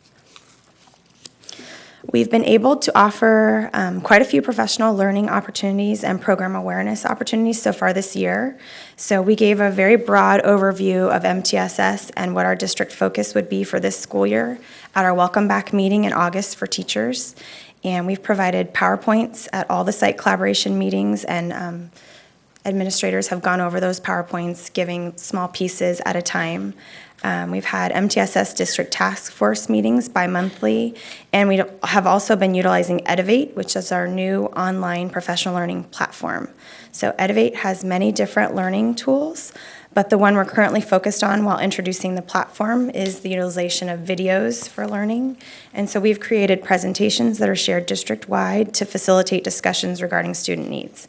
So I will be sending a link to Superintendent Luna to share one of our professional learning analysis presentations with you all. And this will give you the opportunity to experience firsthand what we've been doing through this platform and how it's being utilized. And then you will be able to discuss that professional learning analysis at the accountability board study session. So, each site has been provided MTSS question and answer sessions where teachers were able to ask questions in a very relaxed, open forum learning session and share what they know about MTSS and concerns they're having and different things that are coming up in their classrooms. And then Dream Team, which will be discussed in further detail following this PowerPoint, has provided support cycles at all of the K-8 sites.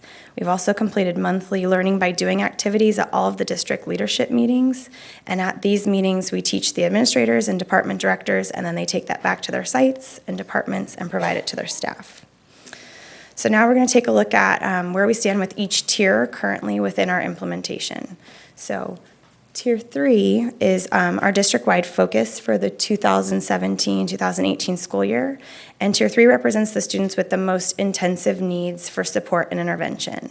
So in a developed MTSS model, this would ideally represent 1 to 5% of students if we go back to this. So it would normally be that top tier, and currently that's not representative of our student population. So that is our goal as we move forward, to make it where the 1 to 5% is just the red and not what we have, which at some sites it's inverted, and we have many, 20 and 30% of kids in the red for that tier.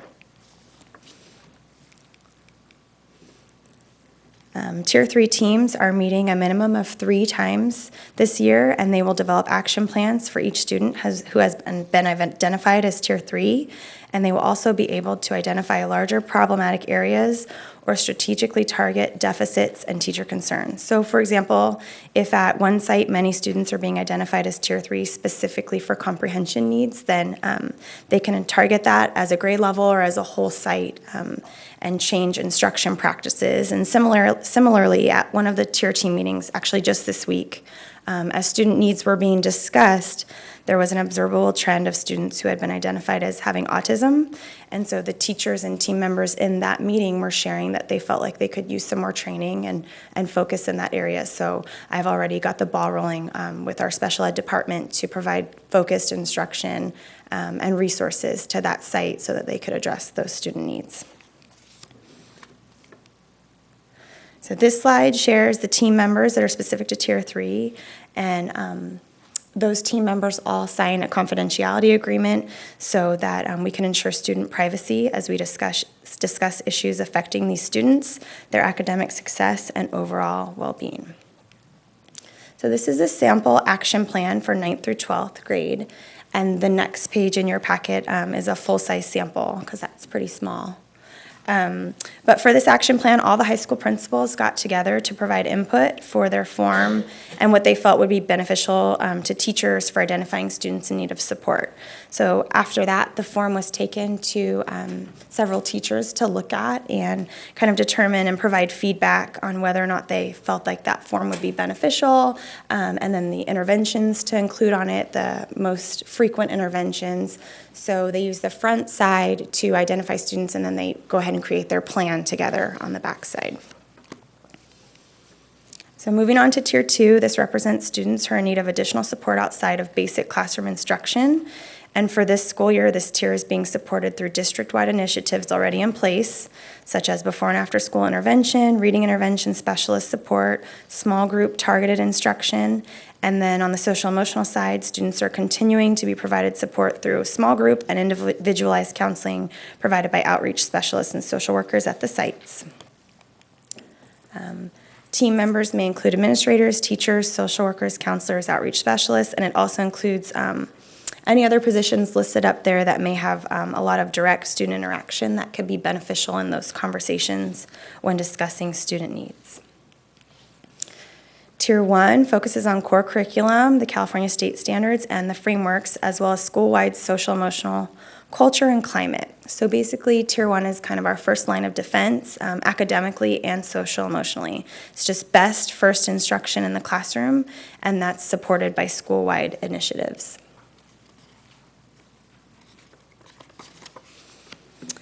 Tier 1 team meeting members includes all the people that have been listed in the previous tiers, as well as grade level leaders and department chairs. So this is not our focus for meetings this year.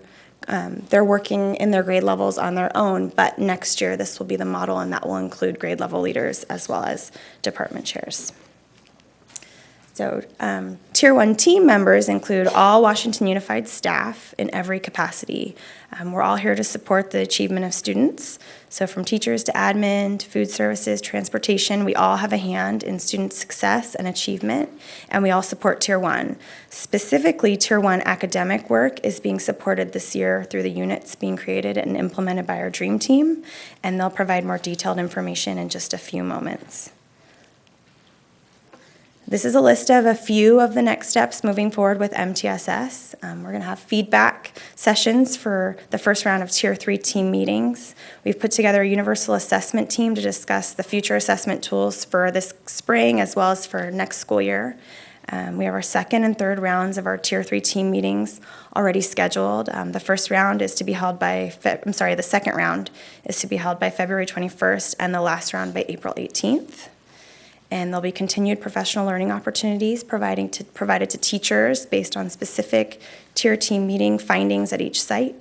So as teachers indicate areas that they need support, and those are identified, we'll be scheduling training and professional learning opportunities accordingly. And we are also implementing a really incredible buddy program to promote self-esteem, empathy, and classroom culture. And we have at least one teacher at each K-8 piloting this program already, and then they're working together to create training and resources for full implementation for next school year. We've ordered additional supplemental materials for Second Step to support what we already have, and we are continuing to schedule trainings with Second Step. And then lastly, we're working on a youth court proposal, which could be a potential option to add additional restorative practice opportunities for next school year. So lots of great things are happening with MTSS, and lots of work is being done throughout the district. So with that, I'll turn it back over to Assistant Superintendent Lee. Thank you very much. Before we move on, did the board have any questions? Yeah, I think we all do. Yeah. Go ahead and start that way. Give just a minute more. So, okay. Board Trustee Wong. Yeah, I was curious, as you said, on some sites, the triangle is inverted. Can you talk a little bit more about what you mean by that? It's just instruction only, or like, and is it just pervasive? Is it certain demographic? I mean, just why some of them are triangle and some of them are inverted? So all the sites have different demographics, obviously. They did those pre-screeners in both academic and social emotional. So for this year, we did language arts, and then we also did the social emotional screener. Okay. Based on those screeners, the initial round of students identified as Tier 3 for those cut scores at some of the sites were significantly higher in Tier 3. Some of that has... Do you want, I mean, I don't want to out any schools, but is there... Like, well, what are the, yeah. I just wanted to keep it all in perspective. Yeah. Until this year, we did not have an aligned instructional system. Right. We did not have Common Core aligned resources for teachers, and they were doing the best job that they could with what they had. And so we're just identifying the holes. So for example, reading comprehension is becoming a big need because the old open court program did not fully support the teaching of that, and there just needs to be more professional development. At one school, there was the pyramid was inverted for social and emotional needs. We had a lot of trauma-informed students, so that site leader has reached out and has partnered with the county to bring a series of trauma-informed professional learning to the site to help support staff. So I bring that up primarily because those things are deep. Trauma-informed practices, the reasons why students need trauma-informed practices and a focus to get them back to the 1% is maybe they'll be inverted for a bit. So I just wanted to make sure that the inversion isn't necessarily a bad thing. It's just it's a baseline data. And that's been part of our work, too, when we're having these meetings, is helping teachers to be okay with the growth mindset that this is where we are now, and we're just going to keep continuing to take steps forward until, as you said, Trustee Wong, that we get to that. Yeah, because I know that we want to be at 1%. I'm like, sometimes it's okay to be inverted because we're just doing baseline work. So I just want to be clear that that's not like we're trying to push into this pyramid structure. Okay. But it is given us data to realize the importance and the urgency of making sure that we have MTSS district-wide. Okay. Thank you. Bridget Akala, did you have a comment? Oh, yes, thank you. Just one question on the youth court proposal. I know that YOLO County works a lot with the DA's office. Are you proposing that too? And for which students would that be? We are in the initial stages of just gathering research for ourselves, looking at other districts that have been successful, other county offices. So this is just in its infancy, and looking at the benefits of what a type of program like this can be. We, of course, we brought it to Cabinet for initial input. It'll be brought with all stakeholders, some classified and teachers, leaders as well for input. Yeah. Okay, thank you. Are you guys looking at Berkeley?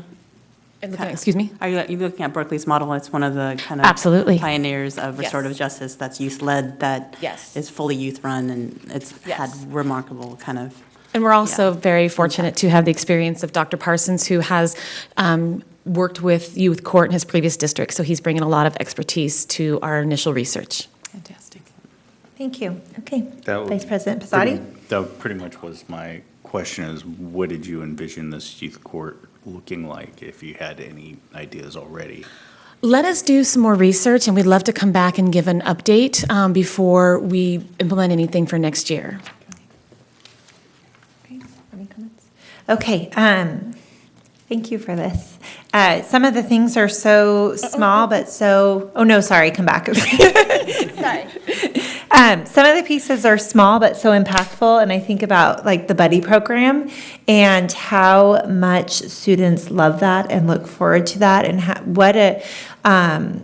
it can be so impactful even years later. You know, kids might be at the high school and suddenly they recognize their buddy who's now a senior. And so you never know how far, how deep those can go. And I think it's a powerful program and simple. And so these are all great to see, and I'm excited about this direction. I appreciated the comments that we want to make sure that we do what we need and that we're not pushing, obviously, to meet a certain percent criteria, and we look at where there's need that we work on there.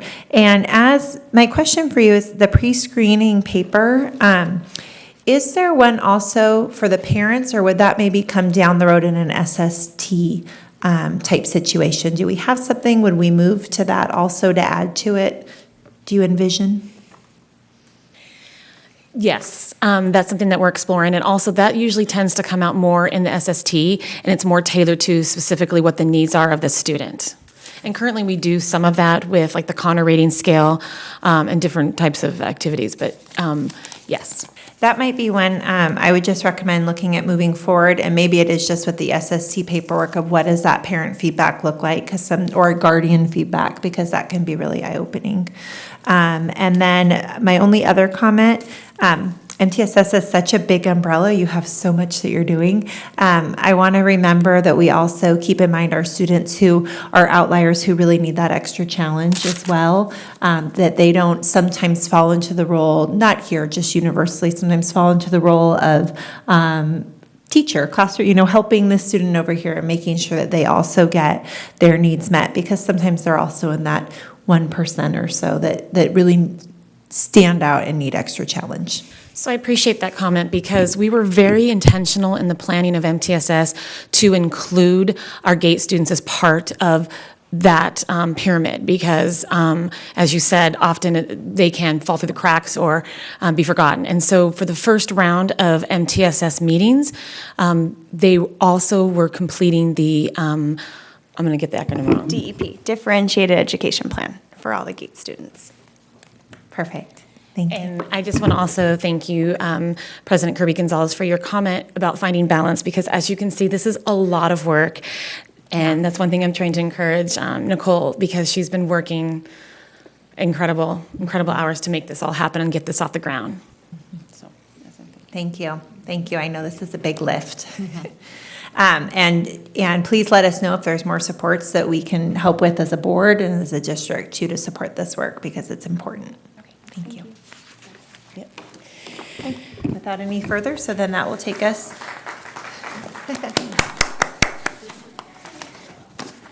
That will take us then to P2, which is the update of developing resources for engaging and taking action to make a difference. Our dream team.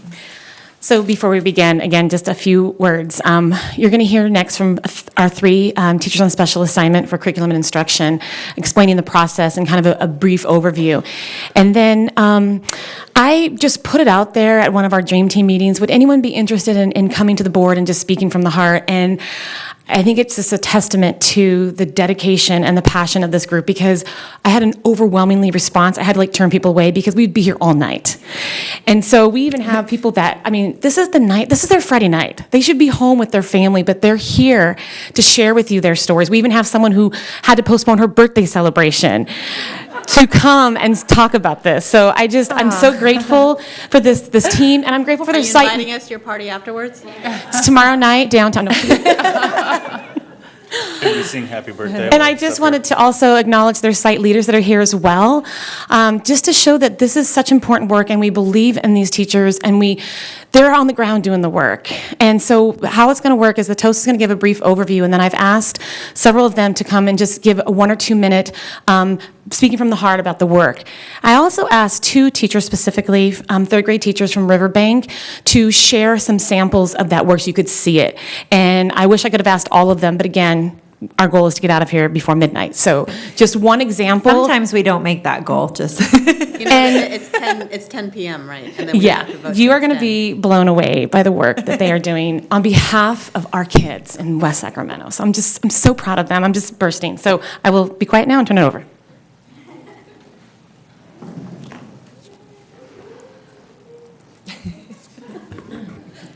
Good evening, Board President Kirby Gonzalez, Board of Trustees, Cabinet, and guests. My name is Carolee Churchill, and these are my colleagues, Michelle Garcia and Jennifer Weimer. We're teachers on special assignment, and we are here tonight to talk to you about the Dream Team.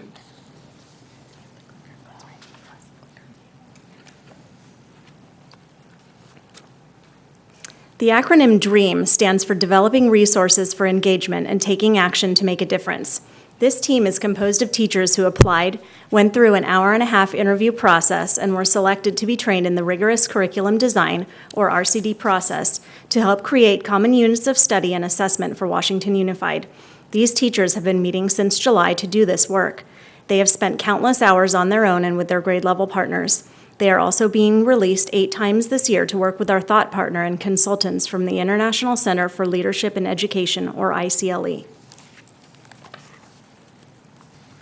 This is a brief overview of the process teachers are using to create these units of study. We are going to showcase some of the key components of the process.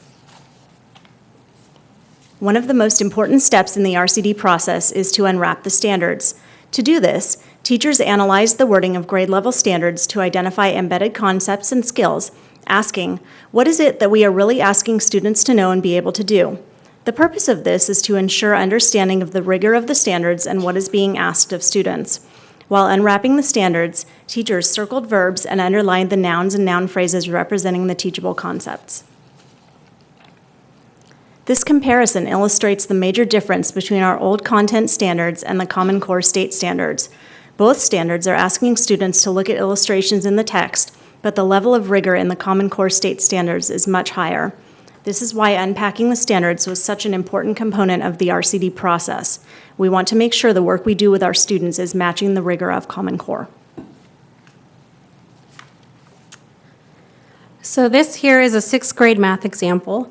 As you may see, the California State Standard and Common Core comparison further illustrates the increasing complexity and rigor being asked of our students. You may notice that the name of the strand has been changed from algebra to expressions and equations. In the Common Core standards, students are being asked to use variables, write equations, analyze the relationships between variables, and then relate all of this information to an equation. This requires students to demonstrate higher levels of understanding versus just using a graph or an equation to answer a question. After unwrapping standards, teachers and administrators went through the process of identifying priority standards. The process of selecting priority standards includes asking a series of questions such as, will this come up again? Is this something students have to know? Will it be seen in other assessments? And what is its application across contents? By prioritizing standards, teachers gain greater clarity around what they should teach and what students should learn.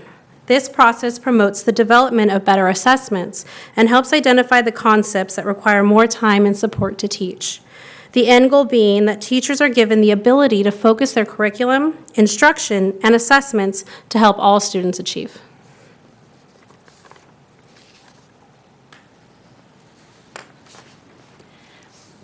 After unwrapping priority and supporting standards, Dream Team teachers use those standards to design the essential question, taking care to use real-world, interesting topics that students will understand and be able to relate to. Big ideas are formulated using student-friendly language to reveal connections students will make in relation to the essential question. Pre- and post assessments are created to assess what students already know, meeting them where they're at, and to assess their learning once the performance task is complete. Buffer days have been built in surrounding the post-test to give teachers an opportunity to reteach concepts students may have struggled with. Once the essential question is designed and approved by ICLE consultants, performance tasks are created to drive students' learning and to help them gain mastery of the standards.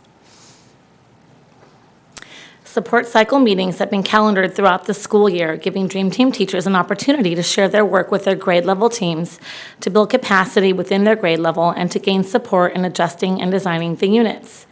In addition to providing support to Dream Team teachers, support cycle meetings are designed to build capacity with our administrators. Administrators have been asked to choose a grade level at their school site to follow throughout the year. In Support Cycle 1, administrators are present to observe the meeting flow, understanding the agenda and the process, and discussing data. TOSAs are given direct, specific feedback on meeting facilitation by Assistant Superintendent Amber Lee with the administrator present. In Cycle 2 and 3, TOSAs and administrators will co-facilitate using the gradual release model with direct, specific feedback by Assistant Superintendent Amber Lee. In Cycle 4, administrators will facilitate the support cycle meeting on their own, and TOSAs will give direct, specific feedback. It is the intention that administrators take over meeting facilitation going forward. As part of a continuous support cycle, lateral accountability has been an integral part of our support cycle meetings. Dream Team teachers list their instructional and resource needs. Site administrators and Ed Services work to provide that support. Math and ELA design team meetings are held once a month at the district office with ICLE consultants to allow Dream Team members opportunities to continue their design their units of study, create pre- and post-assessments, identify resources that can be used to help teach the standards, identify key vocabulary and instructional strategies to reach all learners. ICLE consultants ask questions, check for rigor, and ensure that Dream Team members have opportunities to peer review and collaborate across grade level. So our middle school 6th through 8th ELA teachers have identified a set of priority standards that are consistent from 6th through 8th grade. These standards will be addressed and assessed throughout these grades. In addition, our 6th through 8th grade ELA team has completed one unit of study that has all 12 components. 6th to 8th grade ELA teachers have met as grade level teams and discussed common formative assessments, as well as decided upon parameters and texts to be used for grade level benchmarks. Our next steps are to hold grade level meetings starting in January to discuss the implementation progress of the RCD units, review benchmark data, and begin identifying best first instruction practices. For our 6th through 8th grade math teachers, they have also met as grade level teams to share the RCD process with all members. During these meetings, teachers discussed and worked on developing common formative assessments and worked through the process of developing a common grade level benchmark utilizing Illuminate software. Our next steps are to hold grade level meetings starting in February to refine our RCD units, review benchmark data, and begin identifying best first instruction practices as well.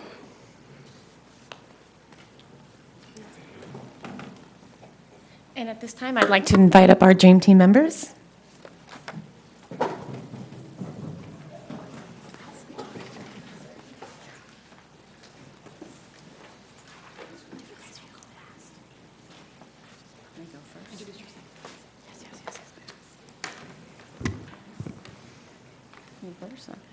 Good evening. My name is Carmen Wright. I teach 8th grade math at Elkhorn Village. I'm here to kind of express that I would love for the program to continue. I believe the members at the Dream Team have framed a solid foundation to drafting a unit of study, common assessment, and performance task. It has truly been a group effort developing these tools, but it will take time to develop strong roots and see results. For these reasons, I would like for it to continue for the next couple of years. These tools were developed with the assistance of the TOSAs and the facilitators. These allow teachers to look at student data, design lessons and strategies to increase student learning. I believe that if you were to extend the program, the message that you're sending is that we value the teacher's work and we value student learning. Thank you.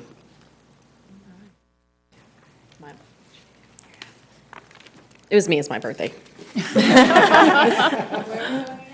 Maya, well, tomorrow, 7:30. You're all welcome.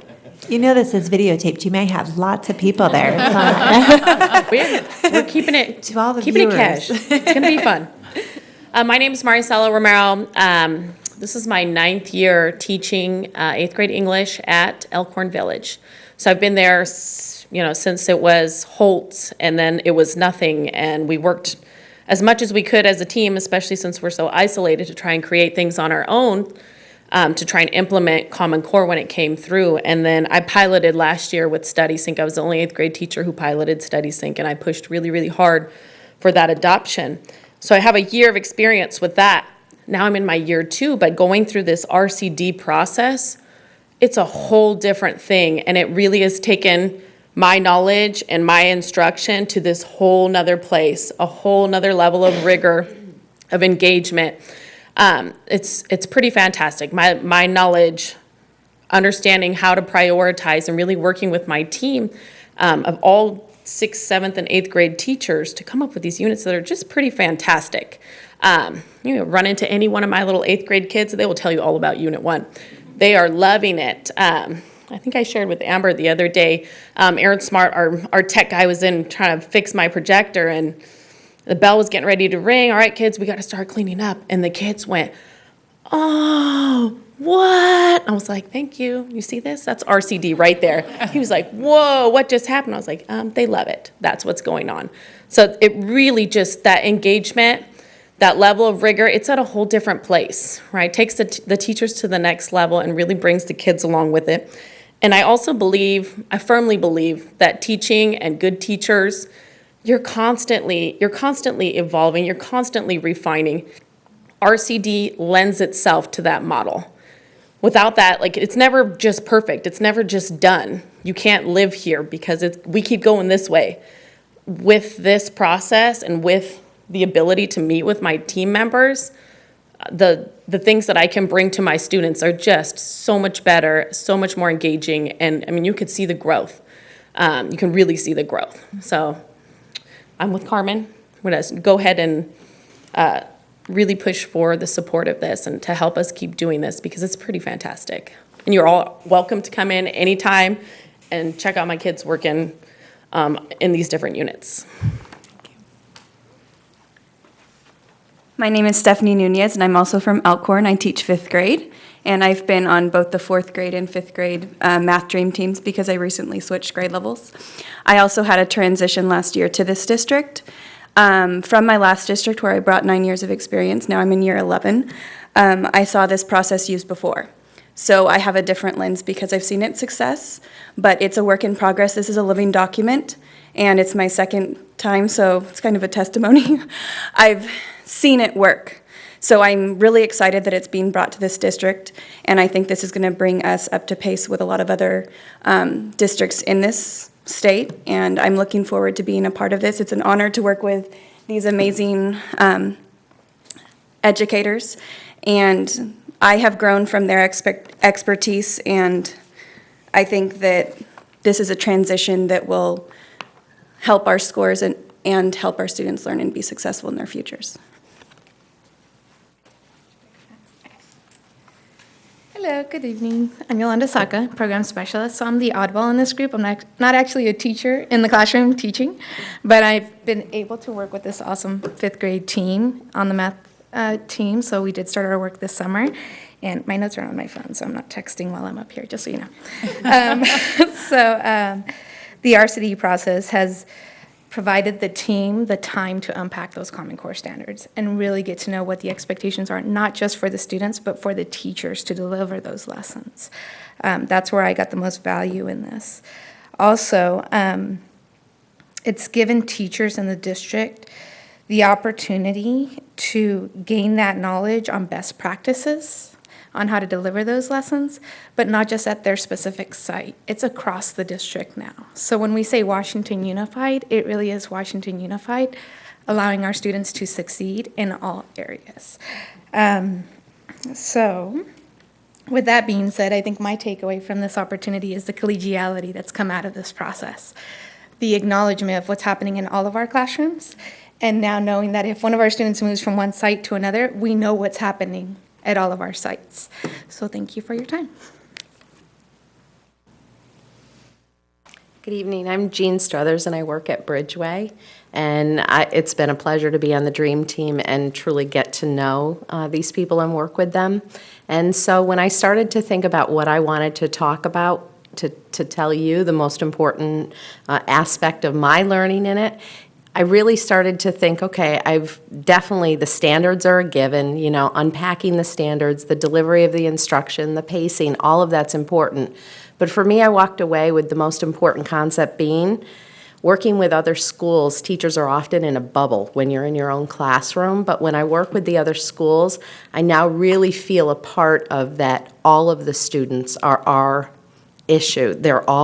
They belong to us. Their success belongs to us. The challenges belong to us.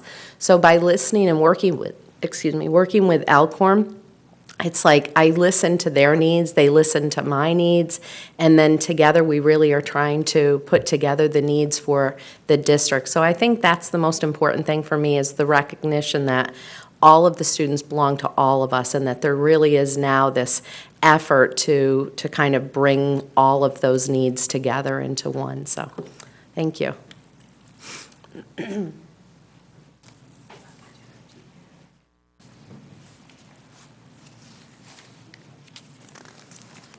Good evening. My name is Gwen Brennan, and I teach at Riverbank School. And I'm Nicole Wilson. I also teach at Riverbank. And we're going to try to give you an example of some of these things in action. Both of us are really excited to be joining the Dream Team because it seems like a way to teach students all the things that we're supposed to in a new and exciting way, like using the resources we know are good resources and picking the best of many things instead of only having to follow one line. So we're really excited about creating new project-based learning opportunities for our students that they're excited about learning, and in a different way than perhaps they've done in the past. So in the past, we've struggled to find time in our day to have students, time in our day for us to get quality lessons in social studies and science, because most of our day is allotted to language arts and math. And so with the way that we are doing this project-based learning, we're incorporating social studies and science along with the Common Core standards and giving them project-based learning and activities that keep them engaged. So our goal was in this first, there's lots of tasks that are included in what we're supposed to be designing, and our folks, we thought, what can we focus on to make it exciting and also connect to science and social studies? So for social studies, one of the topics we thought we would address is land forms and physical features, because that's a geography topic. And then for science, biomes, including animal and plant adaptations. So we took those ideas, and from them, we looked at the standards for social studies.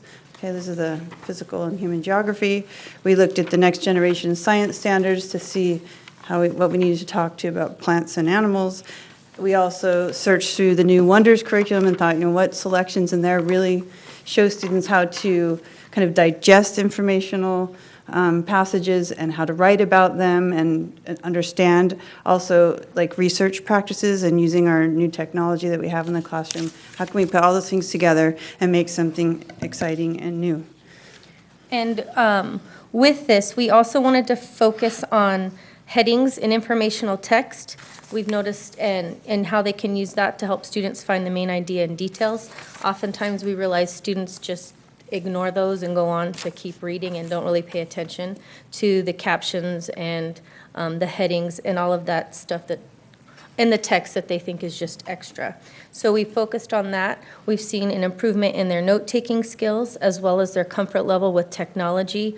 All of the tasks that we have a technology piece, and we are also focusing on the speaking and listening standards, because oral presentations come along with every task as well.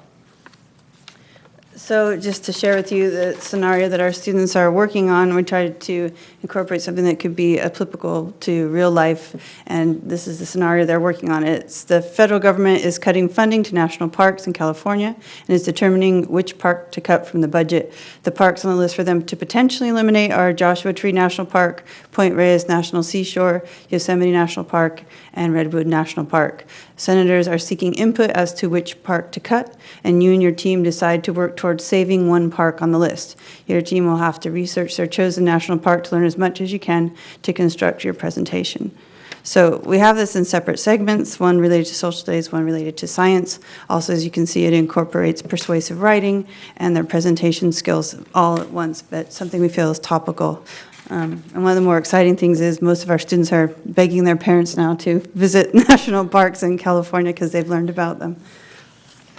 And as we're doing this project, Miss Brandon and I, sorry, Gwen and I, we're not at school, Gwen and I are also modeling with the park that is not on the list. So we're showing them how to navigate the National Park Service website to get information, how to take notes. So the whole time we are modeling with something that, so that they can see what we expect them to do when they're working independently. So the first task that we had was to focus on the landforms. We had the students work with a partner. They created a Google slideshow to come up with geographical features that you would find in the parks. Here are two examples. Here's an example of a desert slide and a lake. So then, once they knew the terminology of what the landforms were, like what is a mountain, what is a lake, then they had to find out which ones were present in their actual park. And our students, and I brought some to share with you, they had to make booklets, and each kid had to explain one or more of the features in the park and explain the name of it, what kind of feature it was, and that kind of information. They made a booklet to share with the rest of the class, and we shared with the opposite class, like her class shared with me and my class shared with her. So I brought them for you to look at. While she's passing those out, another thing that we liked about this and having the students, they had to learn to work together as a group and have that negotiation between each other on the dynamics. Were they just going to get one Chromebook and everybody was going to get the research down? Were they all going to be on the Chromebooks together? Was one person going to research this, another person researching that? So it was really interesting to see how they all worked together and collaborated. Right, so then the biggest part of the negotiation was actually agreeing on which one was the one that they thought people would come to the park to see. So now they had all these choices of things. They had to agree on, well, which feature at our park would be one that people would come to visit. So if they really were going to cut it, we'd say, no, don't cut it. These people want to see this feature. So not only did they have to agree on that, then they had to write a paragraph about why they thought what they did, including the reasons why, 3 reasons why it would be a good place to visit. And then they built some very interesting physical representations of those features that they chose, and there's a picture of some of our students with the models they created. So you will see Skull Rock at Yosemite, or sorry, in Joshua Tree. You also see there Point Reyes National Seashore. We have students who built Three Brothers Mountain in Yosemite, a replica of the Redwoods. We have the Pacific Ocean. We have Horsetail Falls. Joshua Tree Desert, another Redwoods forest, and then Horsetail Falls in Yosemite. During this part, the students, like Gwen said, had to get up and give a presentation. We did have administrators there and some other guests come while they gave their presentation on why people would want to come visit their park. One of the other things I really like about this unit of study is as we worked with the Dream Team, we were always designing scoring rubrics and criteria beforehand, so we knew, the students also knew what to expect and how they were going to be graded. We also tried to provide examples of things so they could see how it possibly could look, and so they knew in advance what we were looking for in their projects, and we reminded several times what needed to be in their projects to have a good project, and they're really living up to those expectations. So after this was the social science portion, and now we're moving on to the science portion in this new unit. We've just started it. We're not quite through with it yet because we're in that part of our schedule. But the next part was learning about what a biome is, and it makes up weather and plants and wildlife. And so they made booklets. We used our science curriculum. We tried to also do research online to learn about the different biomes, weather, animals, and plants, and how the plants and animals adapt to their environments. And so they've made these booklets about the biomes, and the next step will be to explain the biomes that are found in the park that they are representing.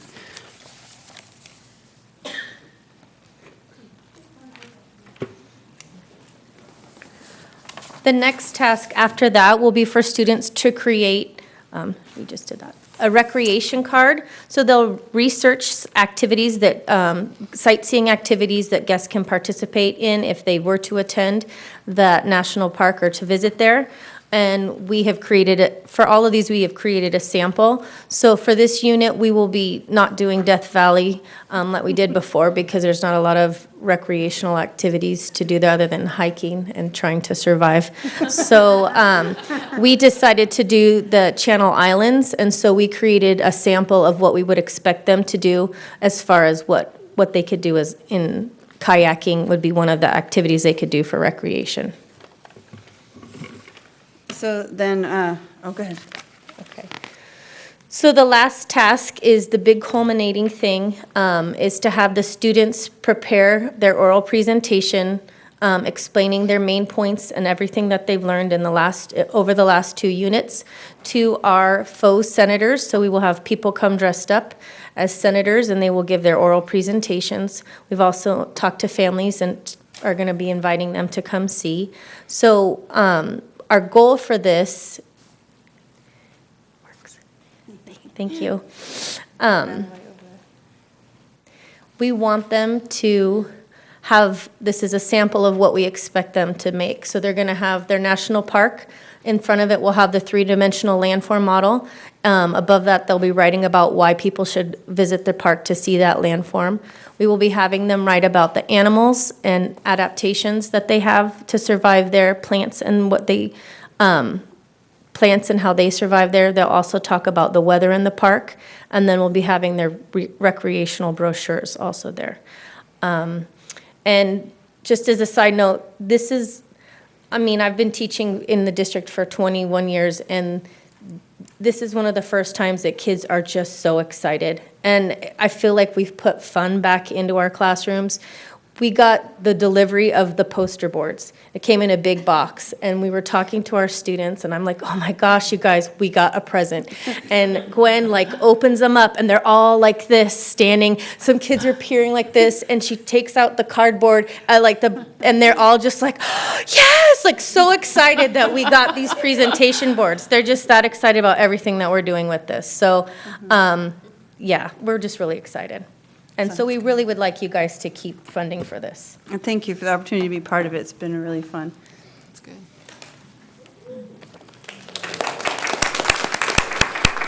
So thank you, Gwen and Nicole. Gwen and Nicole represent the exact process that every single one of these ladies went through. And as you can tell, it's a lot of work. They all unwrapped the standards. They created those performance tasks. And so I just, again, want to thank them so much for taking time out of their schedule to come here. And they're the reason why I go home every day and say, I love my job. I love my job, and I love being part of this. And so thank you for making magic for our kids. And enjoy your 3-day weekend. Is there any questions or comments from the board? Do I have any? Board Vice President Bazzotti? No, as soon as you said they were doing something with the senators, my ears perked up because I'm a lobbyist. So that was I'd love to hear how you're incorporating all of these aspects into this in this project-based learning. So I just can't thank you enough for all the work that you're doing on this. Thank you. And thank you for leading them in terms of bringing back fun into the classroom. I'm excited. I'm like, oh my gosh. And so it's in multiple languages. It's the language that they're most comfortable with. All of it. It's just really phenomenal. Thank you guys for everything that you're doing and bringing kind of the excitement back into teaching and what LCFF really is about, right? Not about those darn numbers on those API things that people keep bringing up, but and the scores will move. But as long as you enjoy your time here with the students, they will be excited to learn too.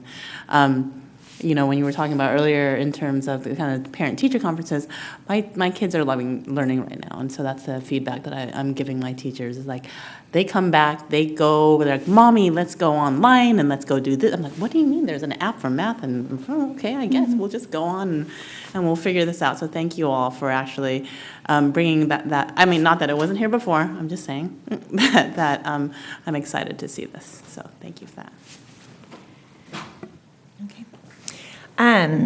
I feel very emotional right now because when I first came onto the board, when I was considering running, it was because I didn't want to put my child into an open court classroom. And I didn't want to teach in an open court classroom. And then I thought no child should be in an open court classroom and no teacher should be in an open court classroom. And so seeing how far everything's come, you know, I love my job. I love walking into a classroom and teaching, and it's because of all of the things that you just said. And so I felt all of that passion come through, and when teachers have autonomy, when they feel good about what they're doing, your kids feel good about what you're doing. And you can't put a price on what everyone in this room is doing for our kids. And we have such experts here, and we have the leadership now to help make all of this happen. And I don't think that was here before. And so it feels so good to have the leadership in all levels supporting what everyone does in the classroom. Because these things are not what I heard, you know, years ago. Or I did hear them, but they said, well, I closed my door so nobody knows. Come see what I'm doing in here, you know. And so it feels really good. It also feels really good because on the way here, you know, I was on a field trip, so I had a long drive. And I had a concerned parent give me a call. And I said to that parent, he was concerned about numbers, scores, right? You go on Zillow or whatever when you want to look at a house, and there's numbers that don't even mean anything anymore. They're outdated, and even the numbers now are, it's a whole different conversation, but you know how I feel about that, and they're flatlined across the state, and who even knows. So I said, well, how do you feel about your child's classroom?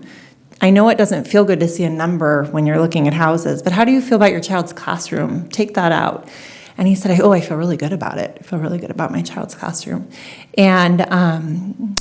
And I said, well, that's what matters here. And I want to know that I could put my child into any classroom at any school here and that it would be a good place. And because it's not just about us, right? It's about every child in this district deserves a really good education. And so hearing that across the district, this work is being done, I can confidently say to parents when they call us, this work is happening everywhere, and I would put my child in your school, and I feel good about it. When I show up on those, you know, surprise visits and see the cows out in the playground and see the work being done, it just feels really good. And I know teachers are giving a lot of their time to do this, so thank you for that. And it feels good to know you have so many tools in your toolbox. And so you don't have to pick just that one, you know, you can look at what fits the standard best. And you can do a lot of those ELA standards as you showed tonight through science, through social studies. And that's why our kids want to go to school. That's why they want to be lifelong learners. And it's why you want to teach. That's what feels good. So thank you. And for my dream team, my program specialists, my TOSAs that may not be familiar with a board agenda or may have not picked up a copy of the board, your amazing board tonight in the consent agenda approved our contract for ICLE for next year. So this work is going forward. So on behalf of the dream team, thank you to the Board of Trustees. And again, I know I get emotional. They're amazing. So thank you. And I had one I just thought of something that popped to my mind. One of you said it takes time to develop strong roots. And I appreciate hearing that too, because I know some of our educators who work very hard, who are very good, feel a little bit overwhelmed. Maybe some of you in this room feel overwhelmed. And so I had a teacher recently say to me, oh my gosh, am I doing the best I can do? I'm getting, there's all these different places I need to be right now. And so just being aware that it takes time to develop strong roots, I think was an important, I think Carmen, you said that, it's an important thing to remember as we want to go really fast, but support people. Thank you. All right. You can get out of here before 10.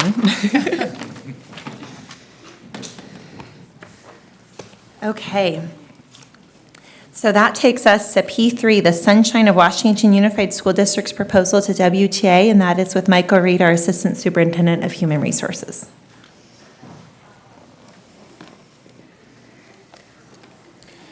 So I'll share with you that coming off of that presentation is a big highlight. 24 years ago, when I was a young student teacher, Mr. Larry Ainsworth, whose work they're using to follow and go through this process, was my mentor teacher when I was a student teacher. And all of those things that they're talking about, I can see all the seeds of that work in the work that he was sharing with me. He hadn't written the books yet, but all of it was there. And then I got to spend my years in the classroom implementing the same things that they're going through right now because I understood it, having learned it from him directly. So I know the path they're going to walk on, and I'm hoping that, and Linda always says, sometimes you just fall into the place where you need to be at the right moment. And so I'm hoping that my work as a human resources person can support this work.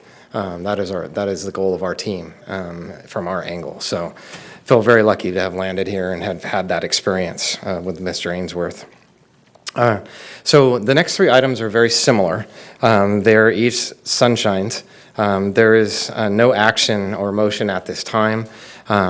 These are all information items only and will be brought back for a public hearing as well as for action at the December 14th Board of Education meeting. I do need to call them out separately, though, as a formality. But we have a sunshine of the Washington Unified School District's proposal to WTA. That's item P3. Item P4 is a sunshine of the California School Employees Bargaining Proposal to Washington Unified School District. And item P5, which is a sunshine of the Washington Unified School District's bargaining proposal to CSEA, or the California School Employees Bargaining Unit. So we'll be back in December and have our quick public hearing and proceed with what is the next step in the process. Okay. All right. Thank you. Okay. So trying to keep up, then that takes us to action items. So we have Q1, approval of the contract between Paradigm Healthcare Services and Washington Unified School District.